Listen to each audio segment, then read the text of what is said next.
8. Ignition sequence has started.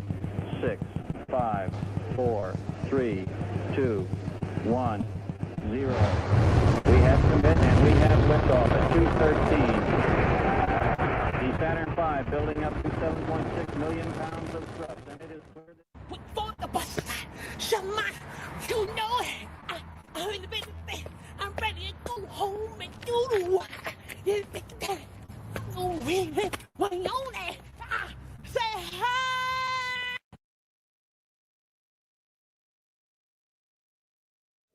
We're coming to this world with two things, our dignity and our integrity. And we got the job done. So out there is this so-called competition. But we here at Income Tax and more, there is no competition. We will handle all your needs for fast cash tax refunds and pending lawsuits. Call us at 888-233-9965. Or come in and see me and my two friends.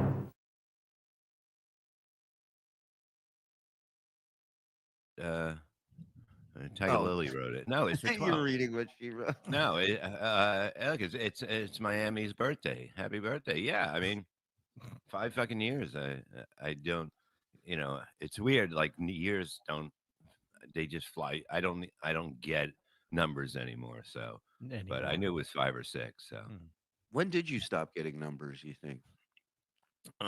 August. Thank you, Bobby friend.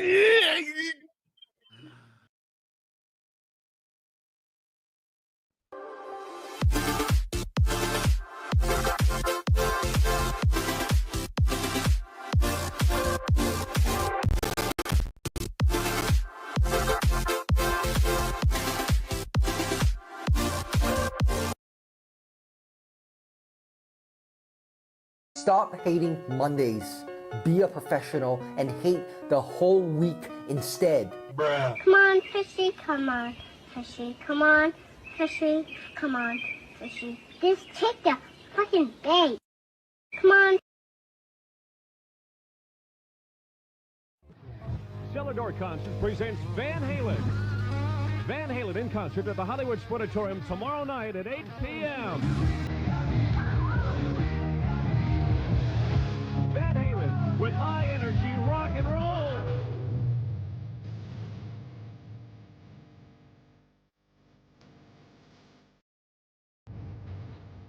Tickets are $9, reserved plus a service fee. It includes parking. No cameras or recording devices are allowed in the Sportatorium. Come on out and rock to the sounds of Van Halen in concert with special guests, Cats, at the Hollywood Sportatorium tomorrow night at 8 p.m. All right, what are you talking about?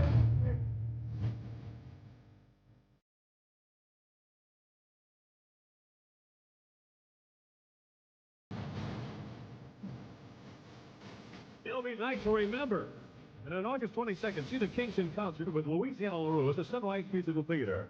A Cellar Doors concert presentation. Are these your drugs? Look, Dad, it's not. Where did you get it? Dad, Answer me. Who taught you how to do this stuff? You, all right? I learned it by watching you. Parents who use drugs have children who use drugs. Fracture, and that's kind of what it, like, that's the pain that no x-ray taken, right? So he doesn't even know that he has a fracture. I've been feeling is that. Oh, hold on. We have a nurse in the chat. As a nurse, this is absolutely unacceptable. Yeah. Yeah. Sir, take your giant. Can you limp out of here with your equipment, please? We have other people dying.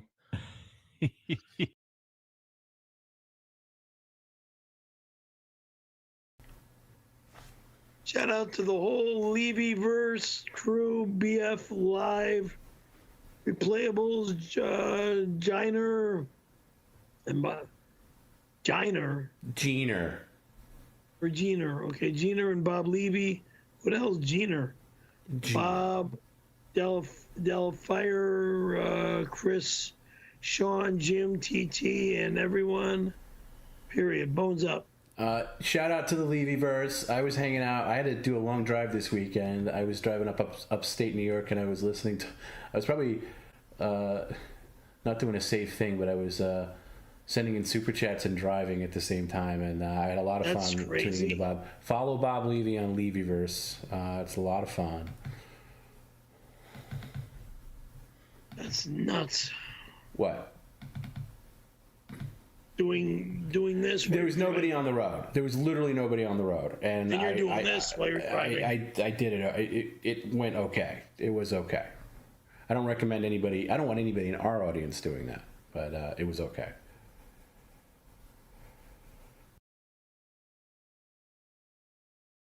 R-E-S-P-C. That's what I want from me.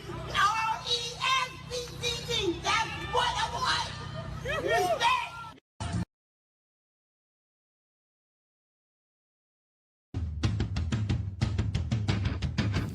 Do you feel that?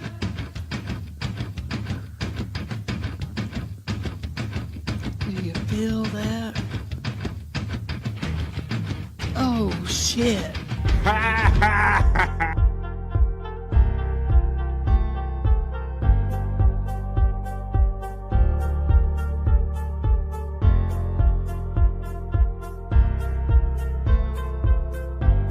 We're doing it.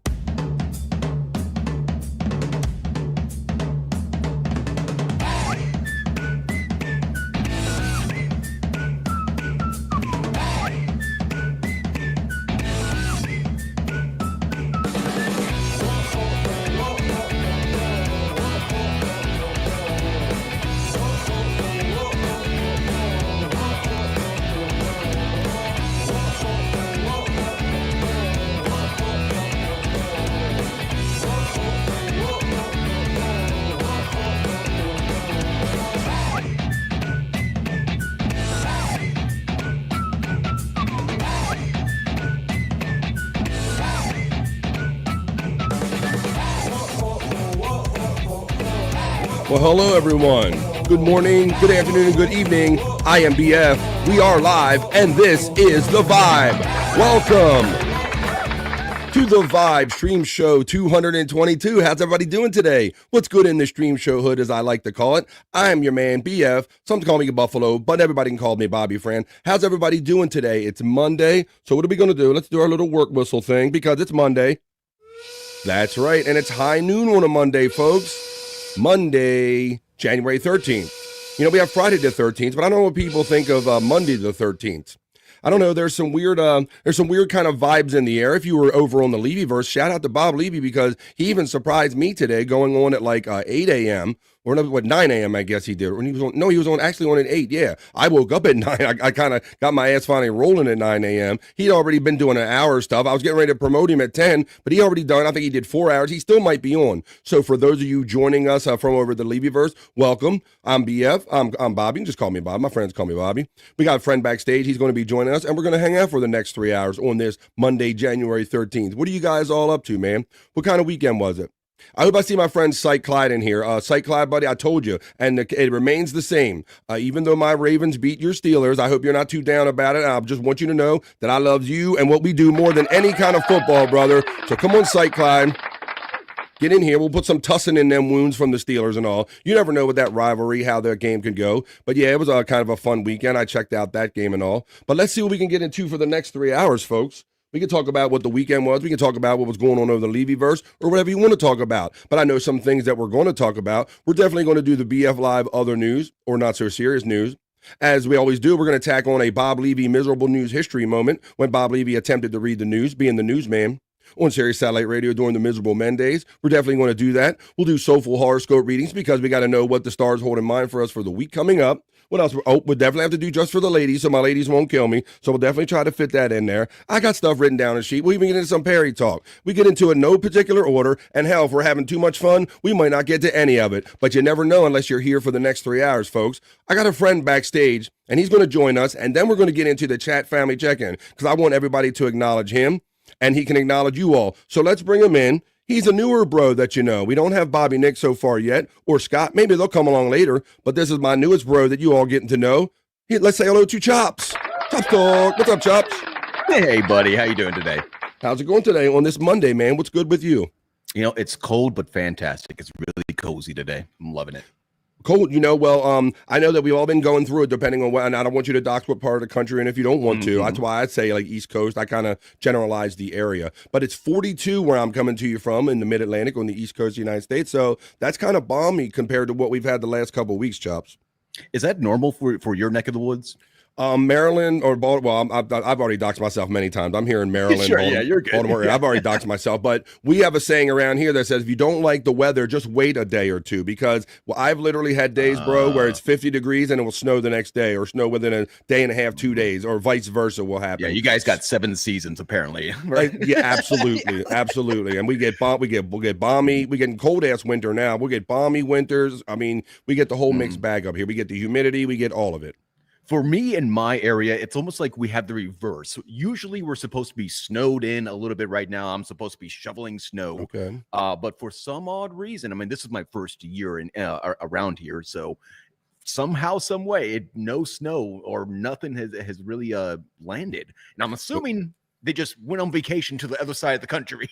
Maybe so. I mean, I think we've been alive long enough now that life is cyclical. So I think it's just kind of luring you into a false sense of security. You'd be like, hey, this ain't as bad as I thought it was going to be. And maybe when you're there, maybe next year, it's going to catch you one year. I know, Chops. right. Right? I'm going to be knocking on some wood right now. Just this is the good year. Yeah, I always say I don't mind the studio as long. I looked at the studio. I took something out of the backstage. I don't mind the snow as long as I'm not the one that has to move it or clean it up, buddy. That's my whole thing. Or go out in it. And I love snow. I was thinking the other day, I was like, there's a lot of fun ways that I could get rid of this snow. I know people want to shovel, they want to get the big mower thing, but hear me out. What about a mini flame gun? Would that not melt it really quick? There are some viral videos, and I have seen where I think the comments on them were like the HOA like lost their shit when a dude, because there's a couple dudes that are taking like their propane bottles, bro, and they're like putting a big torch on you. So other people, you know what I'm seeing now, Chops, this year? Everybody's laying down the plastic, the heavy plastic on their steps and walk, and then they pull the plastic away. And then you got a clean surface. So, I mean, you gotta be kidding me, man. It's 2025 and we finally figured it out. little pregame, little tarp action from like the sports and all. Brilliant. So how was your weekend, man? We're ready to have a Monday here. How you doing? Oh, no, fantastic. I was supposed to have had a new dog by now. This is where why my week has been like so up and down. Okay. We got a new dog from the shelter. That dog didn't get along with our dog that we've had for a couple of years. And so we had to do the whole transition and see, is it going to work out? Is it not? Ended up not working out and had to take her back.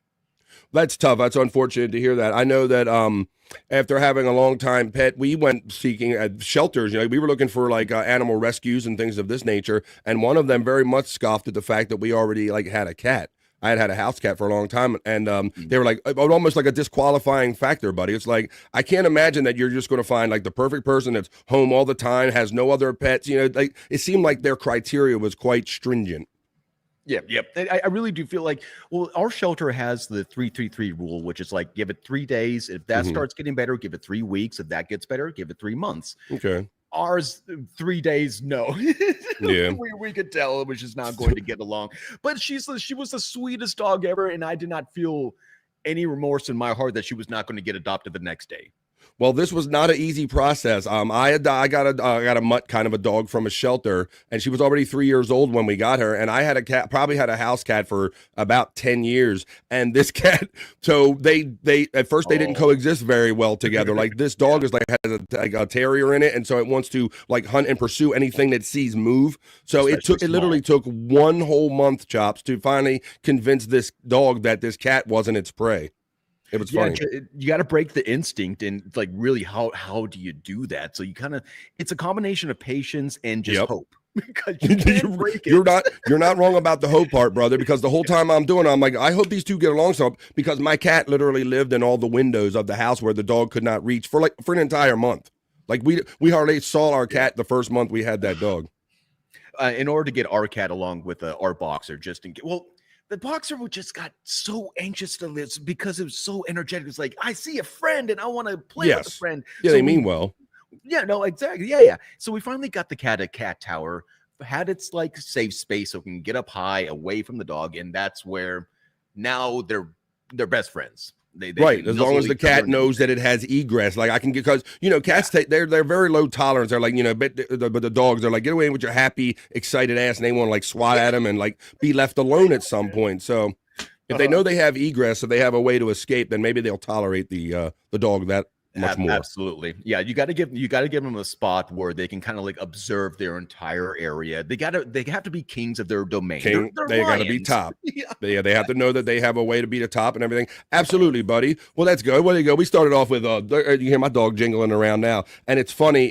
Chopped. I don't know if your pets do this too, but this dog can hear my sounds on other floors and knows it's very much outdoor driven. Like if it thinks I'm going outside, it like wants to go outside every time I go outside. This dog is like really up my butt most of the time. Oh yeah, all the time. But I'm amazed at the little clicks and tings and doorknob turns that I do that trigger this dog, and all of a sudden I hear her jingling and she appears out of nowhere because she knows my personal habits. So they're smart when they want to be. The wife and I have gotten down to the point where we have to like put on our shoes and socks in another room so that the dog doesn't see us doing that. Oh yeah. When I put the jacket on, you get the sullen look like, are you leaving? You going somewhere without me? Like, how do my animal can do a derpy face, like look disappointed. I don't know how they do it, but they do it. But I'm glad you're here, Chops. We opened up the show with some pet talk, but what do you say we open up the show now the way we do with the chat family check-in, bro? I'm going to put my glasses on. I bet the people are saying hello to you and myself and each other, so I'm going to run my element. I'm going to put the glasses on, and we're about to get Monday started. We're about to get the week started. We're about to get the show started with the BF Live, The Vibe Chat Family Check-In for Stream Show 225. Let's go. It's Monday, folks. Talk amongst yourselves.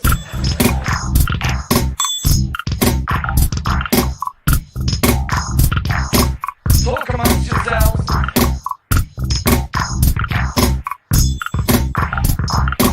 Talk amongst yourselves. That's right. Hit that button. Come on, Mom. You talk amongst yourselves. You talk with me. And that's how a vibe is created right here. And we have some great friends stop in, like our friend Chops, right? So let's do this. Let's start off. I'll remind you, as always, that my PayPal preset options are always pinned at the top of every chat. Thank you in advance. On Esther checks in with the first three and says, happy Monday, heathens. Much love. And Hoya, Gano. I know. But here's number 2. Buzz, be sure to always hit that mother effing like button, you fish-eyed fools. That's right. And on Esther, this is a she and I one. On Esther says, BF Live, The Vibe. Let's get our vibe on today. Ooh, sugar buns. Oh, baby. Two Joints checks in and says, early, not gay, and sleep deprived. Well, I'm not going to give you a heterosexuality, but how you doing there, Two Joints? Mrs. Honeybee, Buzz checks in. How you doing, Mrs. Honeybee? On this Monday morning, we're getting it, we're having it, we're doing it. We're starting off the day in the week. We're doing it. I'm feeling pretty good already. I had like some rough sleep on the weekend, but there you go. Mrs. Honeybee says good afternoon to Aunt Esther. There's Chops Talk checking in, giving a salute to everybody.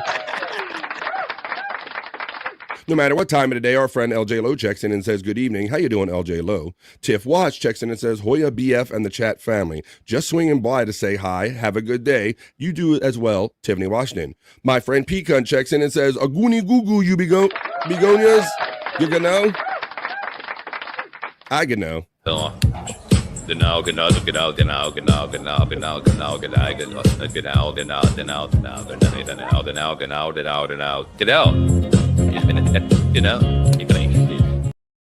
You get the Levy Gano. We got a new Levy Gano, Chops.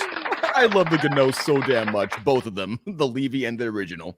There you go. Thank you, man. It's a thing here. People love it. Let's see. LJ Lowe up in this. Hey, Tiff from Two Joints. Chops Talk and Honey Bee. Good morning. There you go. Two Joints, Goonie Goo P, BF, Bobby the Vibe, Scott, Bobby Nick. Nap time here, says Two Joints. Goonie Goo Pecan, who says Two Joints, Mrs. Honeybee, Chops Talk, and LJ Lowe. Mrs. Honeybee gives love to morning to Two Joints. Tiffany Washington gets the love from Pecan. Pecan says hey to Auntie. Buzz, Honeybee says hoy to Pecan. Schnee checks in. Hey, what's up, Schnee? How you be? In the place to be, this is the Vibe 225. Hey, Schnee. MF and Joints, from Two Joints from LJ Lowe. We're doing it. We're having it. We're being it. Yep, we are. We've only just begun doing it. Schnee gets the love from Pecan. LJ Lowe checks in and says, on Esther, Pecan, Mrs. Honeybee, and Tiffany Washington. Schnee gives the love to Pecan. Mrs. Honeybee says, hey to LJ Lowe. Space Nerd checks in and says, one of my favorite people. LJ Lowe, good morning. I love the love that you two spread. When I see LJ and a Nerd having the love, it makes my heart warm. How you guys doing today? What's up, Nerd? Hoya, Mrs. Honeybee from Space Nerd. Nerd gets the shout out love from Pecan. Hoya, you Hoyas from Space Nerd. But let's do that. I know you like the OG, so let's do it. Hoya, everybody. Can I get a Hoya? Can I get a Hoya? Can I get a Hoya? Can I get a Hoya?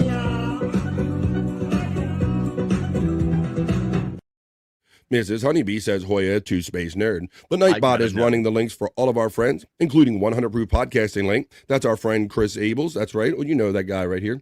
The one, the only. Chris fucking Abels? That's right. He hosts Replayables. We do that together. Pecan getting the love from Space Nerd. Hoya Space Nerd from Schnee. Space Nerd gives the love to Schnee and a Hoya. Chops Talk says Pecan. Space Nerd. Ooh, a Red Rocket countdown liftoff. Tiffany Washington Esther. That's right. You can have fun. With all the emojis in there. Ding dong, Mrs. Cyke Clyde checks in. You get the digital kiss. You get the applause. How you doing, Nerd? Like I said, it ain't about football. It's about loving you guys. So I love and appreciate you all. So come on back in here. Where's my boy Cyke Clyde at? Ding dong getting the love. Hello, beautiful from Space Nerd. Chops Talk, good morning from Space Nerd. You can say salute, say good morning. I'll try to shut up long enough for you to. I try to pause long enough for you to come up for air long enough to say good morning. Okay. Your cadence is just so like a rhythm here. So I'm just trying not to break it. But I need to learn to acknowledge and let other people in when they acknowledge you. So I'm working that in, brother. It's a process. Ding Dong getting the love from Pecan. Hoya Pecan from Ding Dong. Space Nerd says, "Oh my God, I haven't had any. I'm grabbing some on the way for my appointment." Oh, we're just talking about coffee, I bet.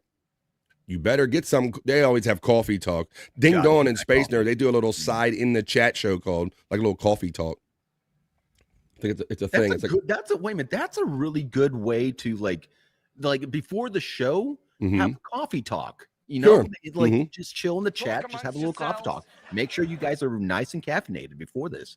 Awesome. Caffeine would certainly help. But that's kind of why I like, because I know, I guess I could base it on my own habits, Chops. I know you might be watching a show or you might want to take a pause and go to the bathroom between one show you watch before you jump in the next one. So that's why I like to play a liftoff reel, kind of just to set a tone. So, have the liftoff reel, and then maybe they can talk about some of the stuff in the liftoff reel and all that stuff. So there you go. I like it.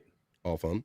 I will. She will have some coffee. Ding Dong getting the love from Mrs. Honeybee. Mrs. Honeybee gets acknowledged right back from Ding Dong. We're doing it. We're having it, says Mrs. Honeybee. Come on, we're starting off the day with some great people and creating some vibe. Good morning to BF. I say good morning to you, Ding Dong. Good morning, Hoya, LJ Low.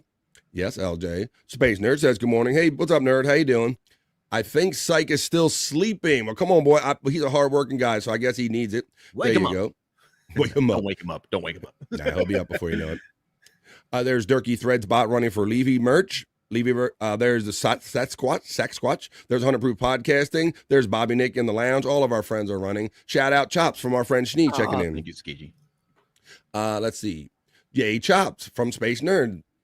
Thank you, Space Nerd. The new favorite right here. We got the 34 and foggy, yucky check-in from the Pacific Northwest from our friend Space Nerd checking in.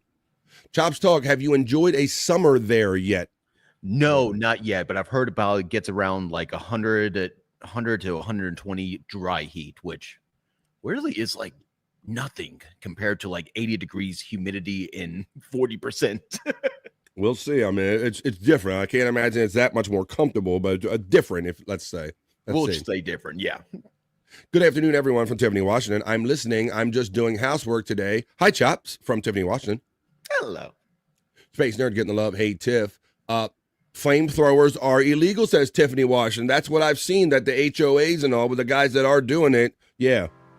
Not anymore, though. They've come up with a device that you can get from, you have to get it from a particular department store. And maybe it's just on my coast, but I don't know. But I saw for $500, I could get a little mini flamethrower. Yeah. And I think some of these redneck engineers know how to just hook up the proper hose with on a propane bottle. I don't think it takes much to shoot gas if you're that motivated there. So wasn't it one of Elon Musk companies that were developing the flamethrower? There was a while ago because one company had developed it, and I think Musk was trying to buy it out. But I thought he was involved with flamethrowing technology. That was my recollection. Hey, nerd from Tiffany, Washington. Hoya from the Reverend Wild Bill. He checks in from the ATL. Hey, the Bill. Space Nerd says, oh, we got the Gano from Space Nerd for the Reverend Wild Bill. Gimme Bezos checks in. Hey, gimme. Gimme. Are you working abroad? Are you traveling? How you doing there? Gimme Bezos. Hey, Wild Bill from Tiffany, Washington. Jerry Lahane checks in and always tells us, like, share, subscribe, The Vibe, and shovel that snow or get tarpy. Come on, get tarpy. Come on, get tarpy. Yeah, I don't know. I was inspired by that, Chops, when I saw this guy doing this. I'm like, I've seen worse ideas. No, it's brilliant. That's why I was like, how did it take us this long to figure that out? It just makes so much sense. I'm going to do it with leaves. Okay. I question, though, like the guy was pulling it. It has to be like good gauge to take that weight as you pull. It's going to get heavier and heavier as you pull the snow toward you or what. So it has to be a good gauge plastic. It can't be just any kind of plastic. And you got to have some place to put it at the end. But just got to rent a horse. Now you're talking.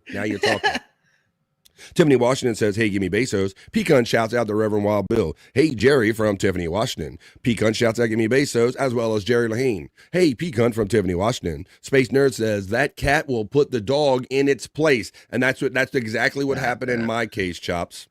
All it takes is one swat. And there's been a couple of dogs where I'm just like, just hold on, don't stop them. He needs to be swat. He needs to have that claw in the little nose part to figure out like, uh-oh.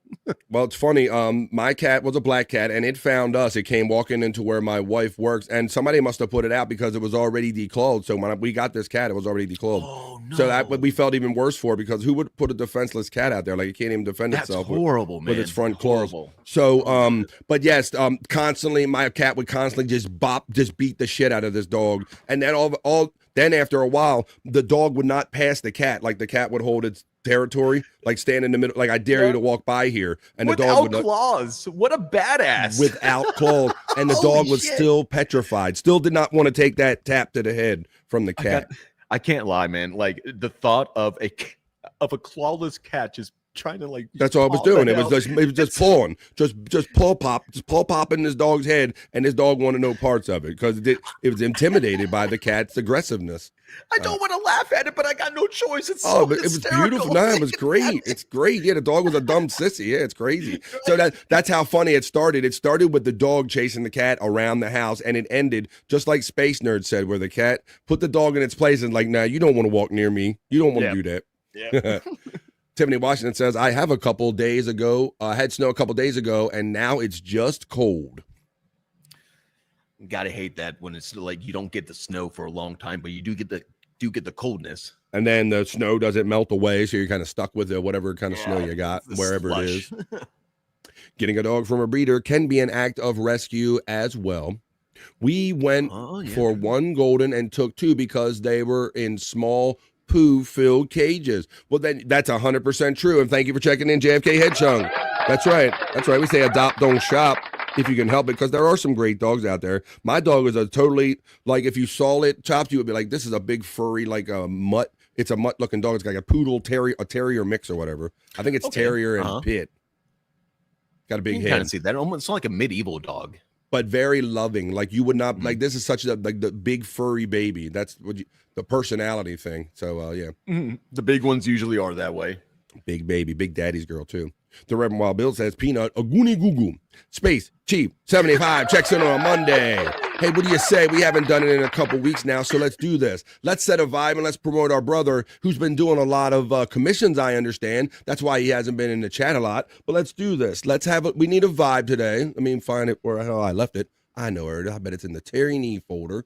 And I'll type in space. And we're going to have a vibe because it's a great AI song. And it's a great way to get a vibe going and promote a brother all at the same time. It's Space Chief 75. Our artist friend. You've probably seen some of his stuff around, Chops. This is my first time seeing this one myself. Every one of these is original artwork that you're seeing. He's an artist bro from the chat family. There's mine went by. You can get this from his TeePublic store. You can get all this shit put on shirts or hats. He does commissions. He'll give you some tattoo art, poster art, whatever you need. It's a vibe. Space Chief 75. Wow, well done. I hit the post. Oh, he's totally part of the Devilverse too. Hell yeah.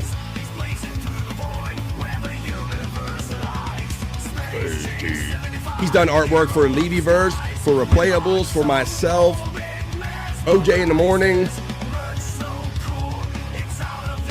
I don't know his art style, but I can pinpoint it. I can't name it, but it's you don't see it often anymore. Yeah.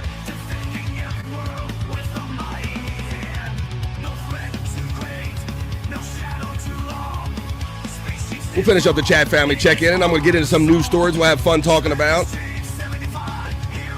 After we jam and promote our brother, say good morning.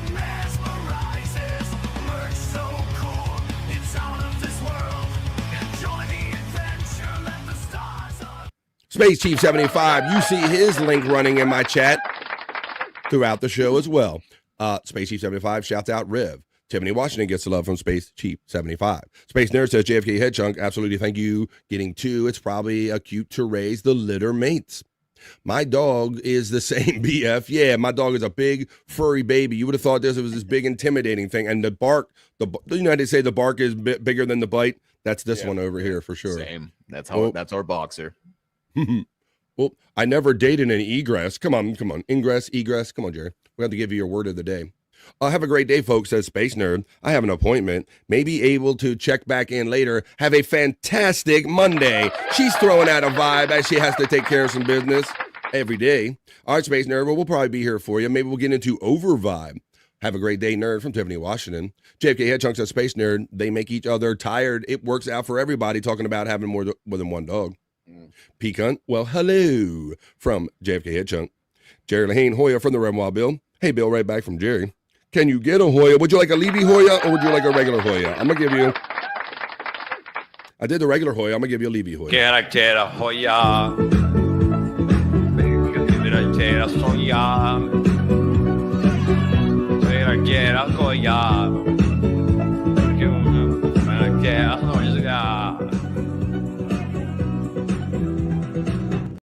You got the Levy one. Yay, nice. The Queen with 3F Tiffs checks in and says Chops is here. She's happy to see her friend Chops here.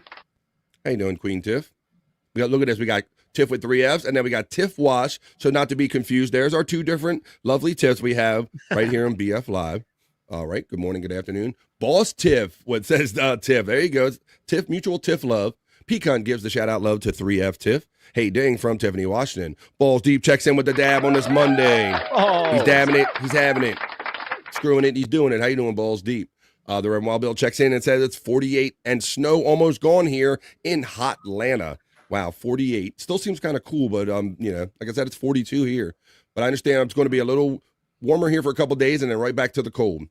Balls Deep gets the love from Pecan. Balls Deep says homemade plasma casters are legal. Sort of. Ooh, maybe so. Pecan gets the love from Balls Deep. Weed burner can do damage, says Tiff. There you go. She's got her own melting kind of ideas. Hey, Balls Deep from Tiffany Washington. The Nightbot is running my link tree. Blummel's divorce lawyer, I would say defense, says, good no, BF in the chat family. How you doing checking in from the train normally? Blummel's defense lawyer. Blummel's gets the love right away from Tiffany Washington. From Pecan. Ding Dong gives the love to Tiff. Ding Dong says, hey, Space Chief 75. Ding Dong gets the love right back from Space Chief. If Tom Gully was on the ground, I'd step over him. Says, Hoya chat family, Mondays suck. Let's just rename it TG Day. That's Tom Gully. So everyone knows it sucks automatically. That's right. Good morning. I guess you kind of been up on the whole Tom Gully thing because you hang around with some of the boys like Granny and Uncle Jack and stuff. What is your impressions of all that? Of the whole Tom Gully situation? Yeah, if you have any, yeah.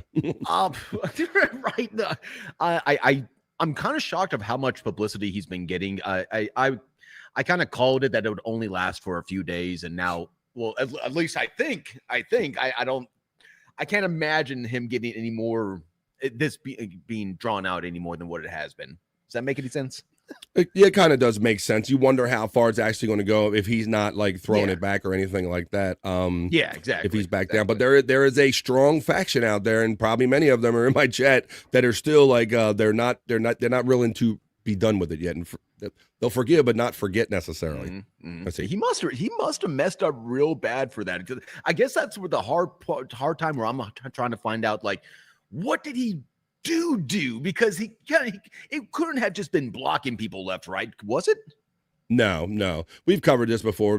Somebody maybe say too much, Okay. but yeah. No, I think it kind of started on the Uncle Jack thing with him and Levy and the whole dynamics with them. And then when he was on Uncle Jack's show and was critical of Uncle Jack leaving to do other show, I think that's kind of when the ball started rolling. Oh, okay. I completely missed all of that setup. Yep. That's why I was a little confused. Yeah, and then it got down to words being thrown around like that's not professional, and he's not a professional broadcaster. And little bits started coming out, and ultimately he kind of started showing more and more of him how he really felt about things. And people He showed his ass, basically. There you go. That's what my mother used to say all the time. I Yeah. use that term a lot, so I was avoiding using it right there. But yes, my mother would say, "Don't show your ass." You know, if you show your ass, the world's gonna know you're an ass. You're welcome, Space Chief 75. There you go. It's a vibe, buddy. Pecan checks in and gets the love from Space Chief 75. You know who else checks in? The lovely Nikki checks in. Thank you for the one gifted membership of my friend Nikki. And our friend Angela called that. So welcome, Angela, to the BF Live family. Probably saying, who is this BF Live character? Let's see. Let me look for your other one for my girl Nikki. JKOMN. That's like a Nikki. Oop. Thank you, Nikki. Appreciate the love, girl. Happy Monday to you. Hey, Nikki from Tiffany, Washington. Hey, y'all, and from everybody from Nikki. Nikki gets the love from Pecan. Spawn checks in on this Monday and says, good afternoon, BF in the chat. He's got to head back in, but he's just saying hello. My Baltimore versus Philadelphia pick is off and running. That's right. He's saying, I think he said the Ravens versus Eagles is his long-term pick for the Super Bowl. So I have to see how much that plays out. Are you a big or any kind of fan of any sports or football in general there, Chops? No, sadly not. I think the only sport I ever got really into was fencing and just swordplay. Really? Yeah. Oh, that's the wrong one. I was about to. I have an actual different sound for that. Here it is. Oh, God. Hell yeah. I swear to God, you have a sound effect for everything. Ow! Ow! What does your soundboard look like? How many buttons? Many, and all of them. Yeah. Nikki says, hey to Pecan. BF, thank you, Nikki. I appreciate you, girl. Come on, we're going to have to get our... I see you puffing over there, Chops. You look like a vaping guy. Looks like you got vape action going on there. Yeah, although I am slowing down immensely, but yeah, big into the vaping. That's cool. All right, whatever floats your boat. Spawn gets the love from Pecan. Hey, Spawn from Tiffany, Washington. FTG says Tiffany, Washington. Space Chief 75 gets the love from Nikki. Blum's defense lawyer shouts out Tiff, Nikki, Pecan, Mr. and Mrs. Cyke Clyde. Blum's defense lawyer says FTG and throws out those Tom Gully poos, and you can have fun with the Tom Gully poo too. For as little as $5 a month being a member, or $9.99 a month for being a fanatic. Chief gets the love from Blum's defense lawyer. TG talked shit, says Tiffany, Washington. Yeah, and then it just became like, it just wouldn't stop. It was like a snowball, bro. Like he would just kept doubling down on all the shit he was saying. And then he ultimately ended up, this led to him striking some of Cyke Labs content on his page. Oh man, okay, that's where I would draw the line with anything. That's when I would start getting involved. You don't go after somebody's money. You know, it's all fun and games. It's all creating content for everybody else. But once you start doing that type of stuff, trying to get their channel taken down, I'm like, nah, that's a low blow. Yeah. So that gives you a little rough picture. What's up, the BD Blum's defense lawyer from Nikki? Spawn gets the love from Blum's defense lawyer. Mandy Diff checks in. Mandy Double Diff, the resident fishing expert here on BF Live. Mandy. It says Chops and BF Live. What's up? JFK Headchunk checks in and says Gully is a condescending bore. Is his opinion. He is quite boring. The one time I saw him, he is extremely boring. Yeah, let me tell you about stuff you don't want to know about. Blum's defense lawyer says it's his holier than thou ivory tower attitude that I think rubs most people the wrong way. F him. Yeah, he and then it turned into, I think he just couldn't contain himself anymore, and then it was like he was letting the real him out, and he's telling him, you're not professional, and I read news, and then he just couldn't. So if you're that guy, then why are you like kind of mixing it up with us if you're this the pro guy?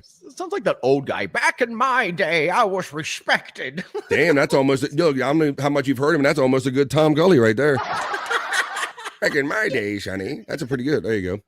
Hey, Nikki from Space Chief 75. Nikki's throwing out all the love already in the afternoon. Mandy Diff says, hey, lawyer, Nikki, and P-Cunt. Shanice says, the people of the internet. Hello, that's right. People, that's right. Let me see, I have one for that too. Sometimes I get mad when I can't get to them fast enough there, Chops. Oh, I hear you. It's that natural radio instinct. A half a second is a minute. It is. Yeah. Where did that go? Oh, son of a bitch. Oh, here we go. Watch this. People of Earth, how are you? Worth it. People of the internet, how are you? The famous Yoko Ono line. Spurg Snake checks in. He hasn't been here in a minute. You see what he says to you? I did not know that. What's that, buddy? Oh, that was Yoko Ono. I had no idea. I thought that came from like a movie or something. No, bro. Crap.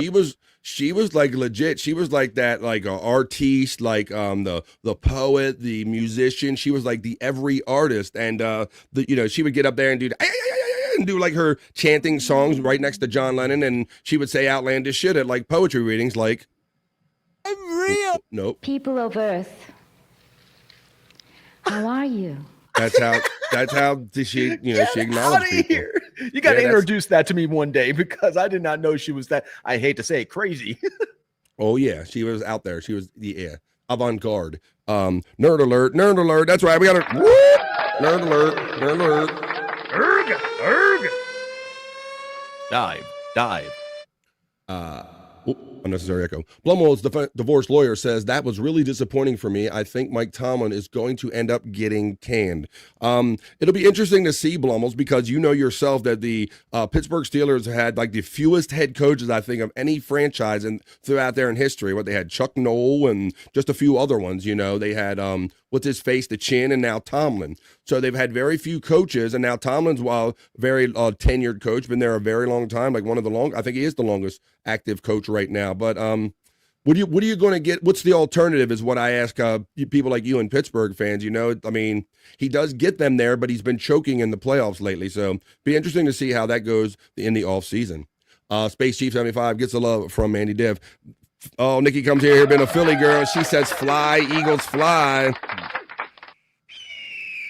Only until they meet up with them Ravens in the Super Bowl. Spurg Snake gets the love from Mandy Diff. He was already on thin ice. Oh, yeah. Mandy Diff getting the love from Space Chief 75. Spurg Snake gets the love from Tiff with 3 Fs. Mandy Diff, 3 F, Tiff. I hope that it's Baltimore versus Philadelphia. I can finally root for Baltimore. Yay, all right. Spurg Snake checks in and says, what up, chat family? Firm, heterosexual handshakes, and big hugs. I say heterosexual. Let's see. Spurg Snake, HIGH from Tiffany, Washington. Good morning, Mandy from Tiff with 3Fs. Tiff with 3Fs. Yes, Washington from Spurg Snake. Mandy Diff gets the love from Nikki. Good morning, Tiff and Mandy from Spurg Snake. Spurg Snake gets the love from P-Cunt. Hey, Tiff from Nikki. Spurg Snake says, Gully also struck Sam Bibley's channel. He is a new clipper. I see Sam Bibley a lot in Bob's chat and a lot of the other chats that we hang out with. And I know he's a proud member of chat family, likes to mix it up in here.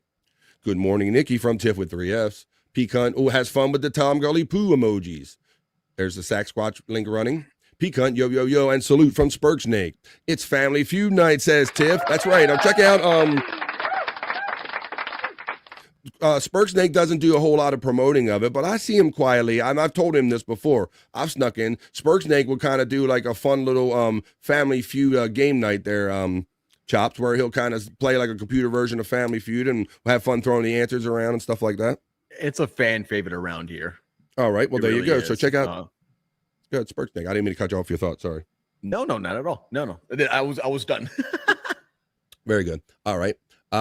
He has imus-itis. I think they're talking about Tom Gully there. Are you familiar with the old guy that preceded Howard Stern? It was an old New York DJ named Don Imus. He kind of talked like this. He thought he was the really good shit. Don Imus in the morning. He talked like this. Preceded him? He went right after Howard? He was before Howard. Howard, yeah, he was before Howard. Yeah. He was like the big New York DJ, and when Howard come to town, he was like, hey, who's this fucking young whippersnapper? He was kind of he had the classic radio voice there. Here we go now, y'all. Yeah, okay, yeah, he definitely had like the classic radio. Just stayed at the party too long. stayed at the party way too long, like way up in his like late mid 70s or something, like kind of like Howard's pulling right now. So Howard's almost pulling a Imus night. Like you got to know when to leave. Right. Yeah. Can't wait for a Tiff. I have a date with Spurg Snake every Monday, says Tiff, who enjoys the Family Feud night. Loves it. You know what, Spurg Snake? You know what you got to do? You got to go to like the thrift store, bro, and get you like a Steve Harvey crushed velvet suit, like get like a pimp suit, like that somebody turned in or something, and you can host your show. You can be Steve Harvey. I'm Steve Spurg Snake Harvey. How you doing? Get that obnoxiously long microphone they used to use with the very the Richard tip. Dawson one. That used to be the shit, man. Yeah, it was very phallic, wasn't it? It's like very mushroom tipped and phallic. You know, I was like, hey. Let's see. BF, why did you just? But I did not disrespect your Eagles. I told you that I'll be cheering with your Eagles until they make it against my Ravens to the Super Bowl. That is what I said. Let's see. I love game show night. Well, come on with it. Well, speaking of that, unfortunately, due to the people that are going through it or maybe experiencing some of the after effects, the side effects of the fires going out there in California, they literally had to move the game. There's going to be a playoff game tonight, Chops, because of the fires and everything. They had to literally it was supposed to be at SoFi Stadium in California, and they had to move it to a neutral site in Arizona. Yeah, I would think so. Definitely. So nowhere near. So that game's going to happen tonight. Neutral site game. With the Rams and the Minnesota Vikings. Tiff with 3F says, as a Seahawk fan, I can attest it's a Russell Wilson thing. Tiff, you know what? I'm being a Ravens fan, right? And I had thoughts of Russell Wilson in my head, and I said, Russ is going to Russ. Because if you let Russell Wilson stand there, he's still capable quarterback. He can throw it and move the ball down the field. But if you pressure him and give him confusion, get him moving, he'll make mistakes. Now, he didn't really make no huge mistakes, but he was just ineffective enough that, that we managed to get the win. Tomlin needs to be fired, says Tiffany Washington. Space Chief 75 says, the look on Clapton's face at the Lennon Toronto concert when Yoko starts howling at a bag on stage is priceless. Yeah, she had the nerve to go on and like these multiple star concert events, and she would be tag along with John Lennon and kind of do her thing. Yeah, and all the other legit artists are like, what the fuck's going on, John? Like, we got to put up with this shit, basically. Yeah. Get out of here. I can't wait to learn more about her. Oh, yeah, she was like that eccentric, that's why, and so people are making that whole joke about Gina Levy, whatever's going on with the Shuli Network and all the misunderstandings between them, and they're calling Gina Levy the Yoko Ono, kind of the one, because they're saying that was Yoko's role in breaking up the Beatles, essentially. She showed up and had more influence on John than the Beatles ever could, and started steering him in different directions away from the band, and so that's the Yoko effect, and that's, that's what we got. That's John's fault for falling for that. Well, hey, pussy's a powerful drug. Yeah, exactly. So I'm saying, pussy's a powerful drug, It is. It's like, hey, mate, she's got something you guys don't got. That's the best compliment. Thank you, Tiff and Tiff from Spurg Snake. There you go. So join Spurg Snake. Look for him. I think it's just called, he just goes under Spurg Snake. It's like Family Feud night. That's simple right there, right here on YouTube. You're welcome, Spurg. Is Chops done on Corn's channel? Was it? Was it X-Corp? No, good Lord, no. Do we have controversy going over with Corn? No, not at all. Not at all? I don't know. Somebody said, let's say, I'll leave that. I happen to really like Tomlin, but I understand some people's frustration. My dad's been yelling about it since the beginning of the season, LOL. Yeah, I don't. Well, you know what it is, Blummels? Well, my personal opinion is that you had a guy like for the longest time in Ben Roethlisberger, and much like a Tom Brady, he had the ability to will a team downfield and make people better, like kind of will them or force them to be better. And Russell Wilson's not that guy. You don't have that one key guy like a Brady or a Roethlisberger. And I think that's kind of what was maybe hiding some of the problems that were going on in the Pittsburgh organization. You didn't see them as much because they were winning, with Roethlisberger. Let's see. No shame in getting beat by one of the best teams in the NFL. And Blummels, what I always say about the Ravens and Steelers is what I was kind of dreading playing the Steelers, because no matter what time of the year it is, what the case is, we're rivals, and any team can beat one of the other team, no matter what our record is. Tiff is throwing out love. Spurg Snake says, hey, thanks. Bright yellow. Nikki's throwing out the gifts again. Thank you, Nikki. Hey. You're awfully nice and just. Wop, wop, wop. That's some wet ass pussy. There you go. I like that little champagne celebration you got there. All right, let's do this. Thank you, Nikki. And I will let you know that the one and only Rev Fug Lee from the PCL chat family caught that. And recently hanging out on Uncle Jack's Shack. How you doing? Oh. But I know him a lot from the Levy-verse and PCL. Thank you, Nikki. You are awesome. Imus was the big swing in New York City until Howard came and crushed him. That's what it was. He was that AM dial guy. He probably went FM dial too, but he was that big city New York kind of guy, and he resented Howard coming along. Nice catch, Nikki from Tiffany, Washington. Nikki, LOL, good catch. That's right. You caught Red Fug Lee. He's a tool. Which one are you talking about? We're talking about Imus. Talking about Imus. Him. Right. Tiffany, Washington. Smoke. TSN wrongly blaming a woman for something shocking. There you go. I know what you're talking about there, Tiff. Hasn't happened more than once, apparently. Uh-oh. There you go. The golden pussy rules everything. What's that basically? Okay, I see your note backstage. Thank you, buddy. I appreciate that because I don't really get notes like that, and sometimes it's good to know on the fly. Yes, sir. I think good to know. I'll pop that. I think John Lennon is a bit overrated in my personal opinion. Paul McCartney wrote most of the music and the lyrics. John just wanted to do drugs. I've always thought that a lot of bands, it's not one person can be singled out. Without the entire ensemble, they're nothing, in my opinion. We've seen so many people try to branch out and it just doesn't work. And especially the way they were, well, if you believe you see the process that you see on some of the Beatles documentaries, where that's the days where they kind of truly went into the studios and somebody would come in with an idea and they would like kind of hash it out together and go, oh, I could do this part right here. Oh, John, look, I can play this like that, or whatever the case may be. So I definitely think it definitely seemed like more a collective, but when you get down to it, it's all comes down to who wrote the song and who owns the publishing on it, right? That's what it. Yeah. At the end of the paperwork, yep. I know that. Well, here's a prime example: is that Eddie Van Halen was very good about that. If you, Eddie Van Halen pretty much wrote every song, all the songs. They contributed all collectively, but Eddie was kind of the steering, the driving force. But yet, if you look at all their credits, it's all four guys. They all got equal credit for the songs. That's kind of creating the songs. So I thought that was very respectable on his end. Very respectful, very decent way to treat people. LDLO says, I never really cared for the Beatles or any of the offshoot or solo projects. See, that can be quite controversial. Now, I mean, you can't, of course, I know many Beatles songs and I like Beatles songs, but I don't hold them in high regard and reverence as maybe someone from a generation before me, Chops. I've always tried to understand it, but I think it just comes down to like you had to be there.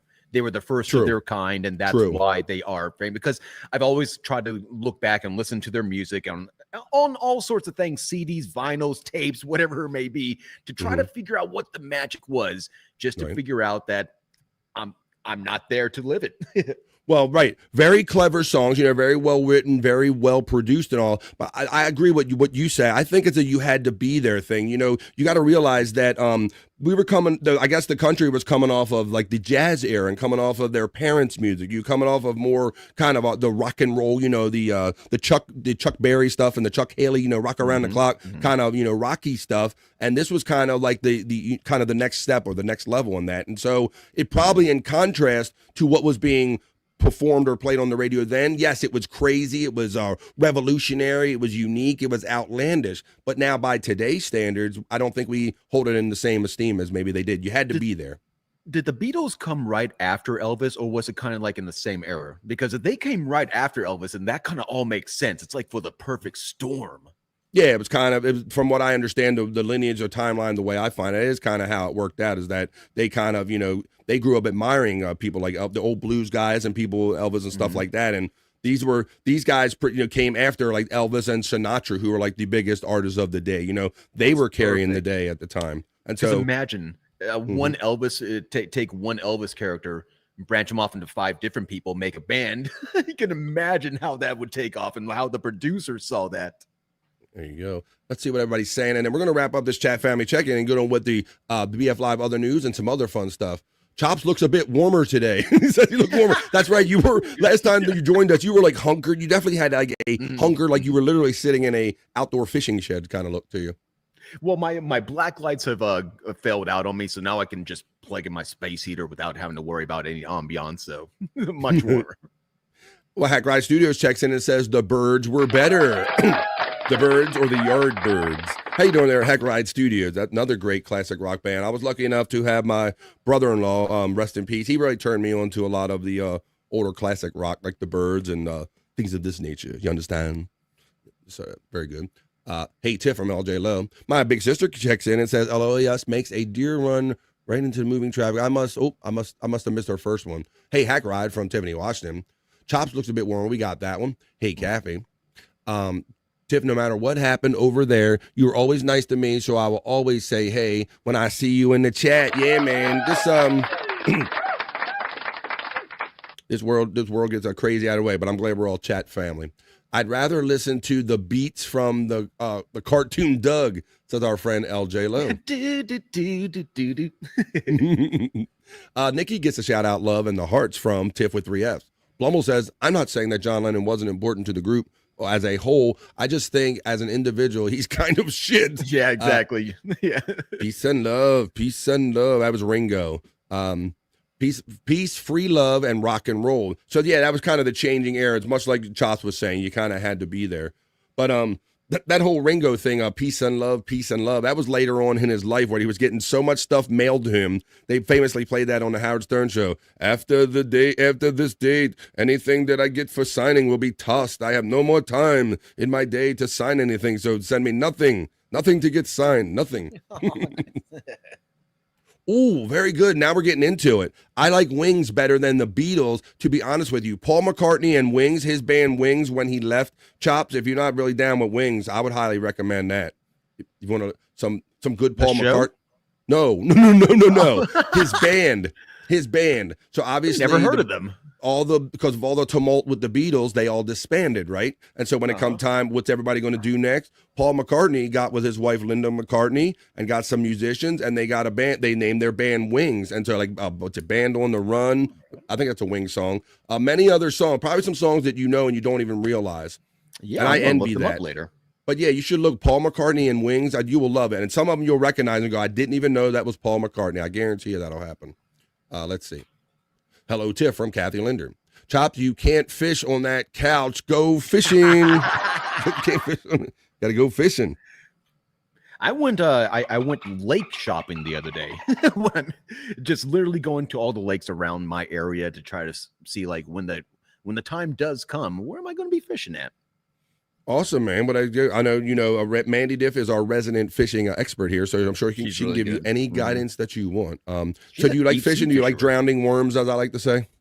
No, I'm more of a fly fisherman, and it's just more for relaxing. I haven't caught a fish yet. I've never caught a fish in my life, but it's just more getting out there, being on the river, and just enjoying the atmosphere. I agree, buddy. I'm not much on all everything that goes into it, but I like just being out there in the silence and the peacefulness of it. That's what I enjoy about fishing the most. I don't even need a fish. Silence was everything, and I didn't know. There was a time in my life where I hated silence, couldn't stand it. But when you're out in the wilderness, there's a different type of silence. Obviously, it's not dead silent. You hear the leaves, you hear birds chirping, you hear nature. It's a different level of noise. Yeah, like you said, you hear those things. So it's not totally silent, but it's silent in comparison to the way we live our every. It's different. Yeah, different noise. Nature has a way to speak to us.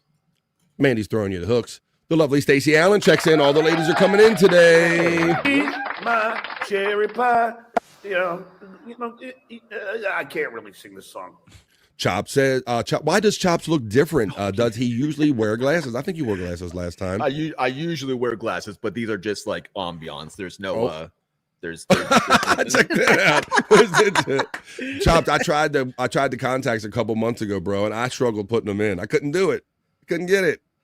I got my mouth wide open. I'm like, tongue out. I can't imagine there's got to be a technique because literally poking something into your eyeball. Maybe it takes time. I scratched the shit out of it. That's why you're seeing the glare off my glasses. How you doing, Stacy? Hey, Stacy from Tiffany, Washington. Hey, Tiff from Stacey Allen. Elvis resented the Beatles so much because he was trying under Nixon to get Lennon deported. Yeah, and then Nixon gave Elvis a badge. Let's not even talk about it. Let's see. I think he wears glasses to read sometimes, Stacy. Well, he just kind of blew a bad theory. Yeah, right. Oh, yeah. Plus, he was wearing about 5 less layers last time. That part is true. You do look much warmer and more comfortable this time. I usually just wear this and my cohort jacket, but that cohort, it's fluffy. Let's say the least. Got it, Tiff. And hello, my love from Stacey Allen. Look at this, the most generous. She's already hit me with 2 memberships, gifted memberships. Now Nikki hits me with $2 and says, "Spark it up, BF and Eagles. We're gonna fly, Eagles fly." I really don't know the word to fly, Eagles fly, but I don't know if I was singing anyway. But here we go. This is for you, Nikki, and thank you, love. Come on.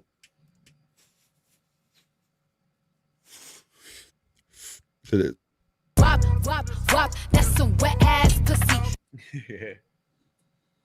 There we go. All right, come on. Ringo Starr in a childhood favorite movie of mine called Caveman. It is as awful as Ringo's drumming. Stacey gets the love from Nikki. Nikki gives the love right back to Stacey. Ringo was a horrible drummer. Well, yeah, every time I've seen him, it's just very fundamental chops. Nothing splashy, just very like this one drum at a time. No, nothing overly impressive or anything, just simplistic beats, but I guess it was enough to do the job. Exactly. I was going to be on, to be honest, he's exactly what the Beatles needed, because if he was any more flashy than what he was, it wouldn't have worked. Wouldn't have been the Beatles. Spurg Snake said he liked Chop's fly fishing pictures. Some fly fishing pictures. Oh, well, thank you. No, yeah, up on the Twitters.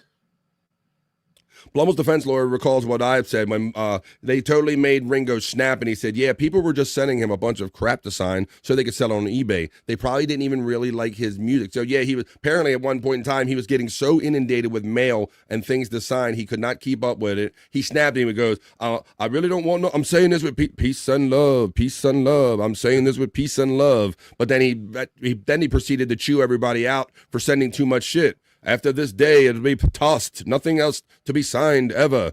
Peace and love, peace and love. No kidding. I'm itching to take my kayak out and go fishing, said our friend LJ Lowe. It's fun, man. I don't have a kayak, but just go fishing, man. It's fun. Manny Diff said, God help me, while checking the spots, throw a line at each spot. It's all about the fishing, not about the catching. That's right. Exactly. That's what I've learned. I don't even care if I catch a fish, but I just love being out there, just hanging with, if there's a person or two with me or not, I can just do it by myself. We used to call it drowning worms for that reason, Chops, because we never really caught fish. We just drowned worms. Yep.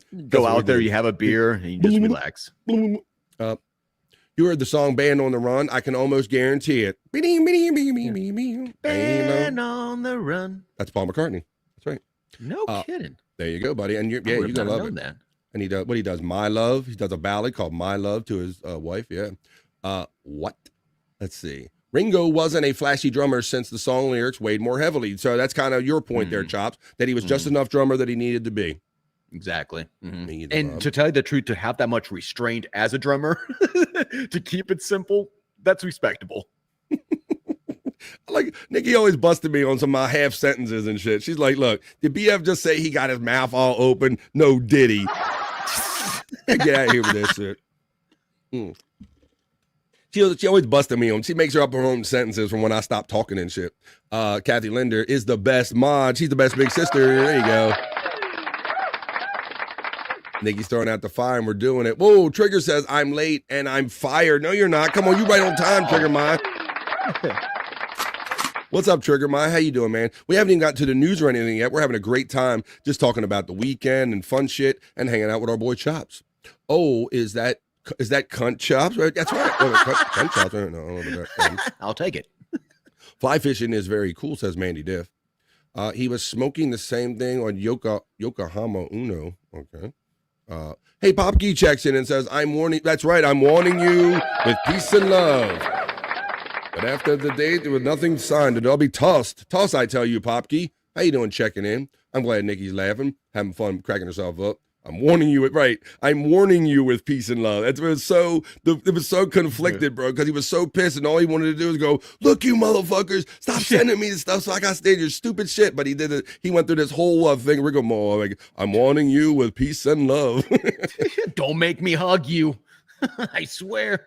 Corn Diff has been fence fishing. Wait a minute. But he did an IRL on his kayak on his channel. That was awesomeness. Is that true? That's very true. Yep. Went out there, got to see him cast a few lines. Awesome, bro. Well, let's see it. At 11 minutes into hour number 2, or after 1 o'clock, where I'm at on the East Coast of the United States, we finally kind of made it to the bottom of the chat. So what do you say we have some more fun and get on with the show? Let's do it. Let's see, one last one. Let's have Vibe Con and Chat Family Con and ice fishing. There you go. And hey, Popke from Tiffany, Washington. And that was, folks, let's get on some more fun. That was it. That was the BF Live opening Chat Family check-in for the Vibe 222. Talk amongst yourselves.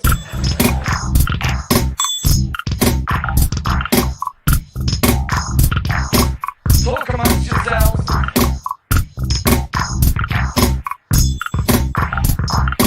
Talk amongst yourselves. That's right. You talk amongst yourselves. You talk with me. And that is how a vibe is created. Let me go to my, let's see where I put this next thing. I want to show you something because it has to do with the current goings on. Let me see. Type that in. Nope. BF, while you got that going on, I'm going to take a little pee break real quick. Be right All right, back. buddy. Ooh, a spontaneous pee break. All right, we'll get Chops back on when he gets back in. Let me find, I'm looking for, I was going to play a PSA for him, but I'll play it for you all. Can't find it right this second. I don't know where I did that. Let me see. Hey, Tiffany Washington from Popkey. Mullet, drum, and SpongeBob. Really? Ringo weaponized peace and love. Peace and love. LOL. Ringo Mortis. Y'all can go fish. I'll keep the fire pit going, says Tiff Washington. There you go. We always need somebody to do that. Holy shit. And I see, all right, thanks, Chops. I didn't see his backstage message. Let's see. Bob just finished. What's up?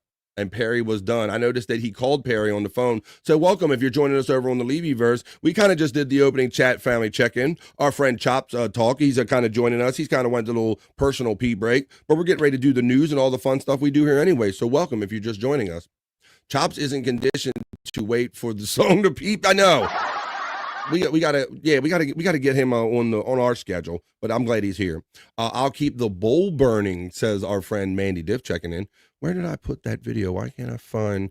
I was going to share a video with you that my boy, Cyke, who I guess he's catching up on his sleep. Where did it go? Where did it go? So much content.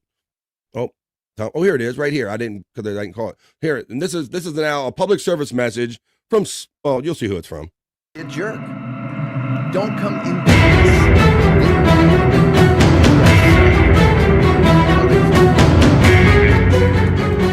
play with the bigger jerk.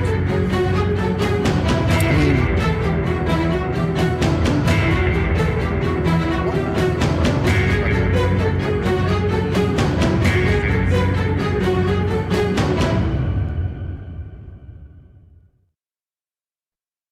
Don't be a gully. That's right. It's a public service message to reminder. Don't be a gully. Don't be a jerk. I got my boy Chops backstage. When he comes back in after taking his little pee break, we're going to get him on a rhythm. We'll bring him right back in. Mandy Diff says, I'll keep the bowl burning. All good jobs. Just don't Jones it, because if we come back and there ain't enough left for us, we're going to take it out on you, Mandy Diff. Hit that like button, says RBLQ, my bro, checking in. As 30 people check into BF Live, the Vibe, we're getting ready to go to my news desk and do some other news stories that we'll discuss at length with our friend Chops Talk as soon as he comes back from backstage. Let's see, Tiff Wash says, I don't eat fish, but I love fire.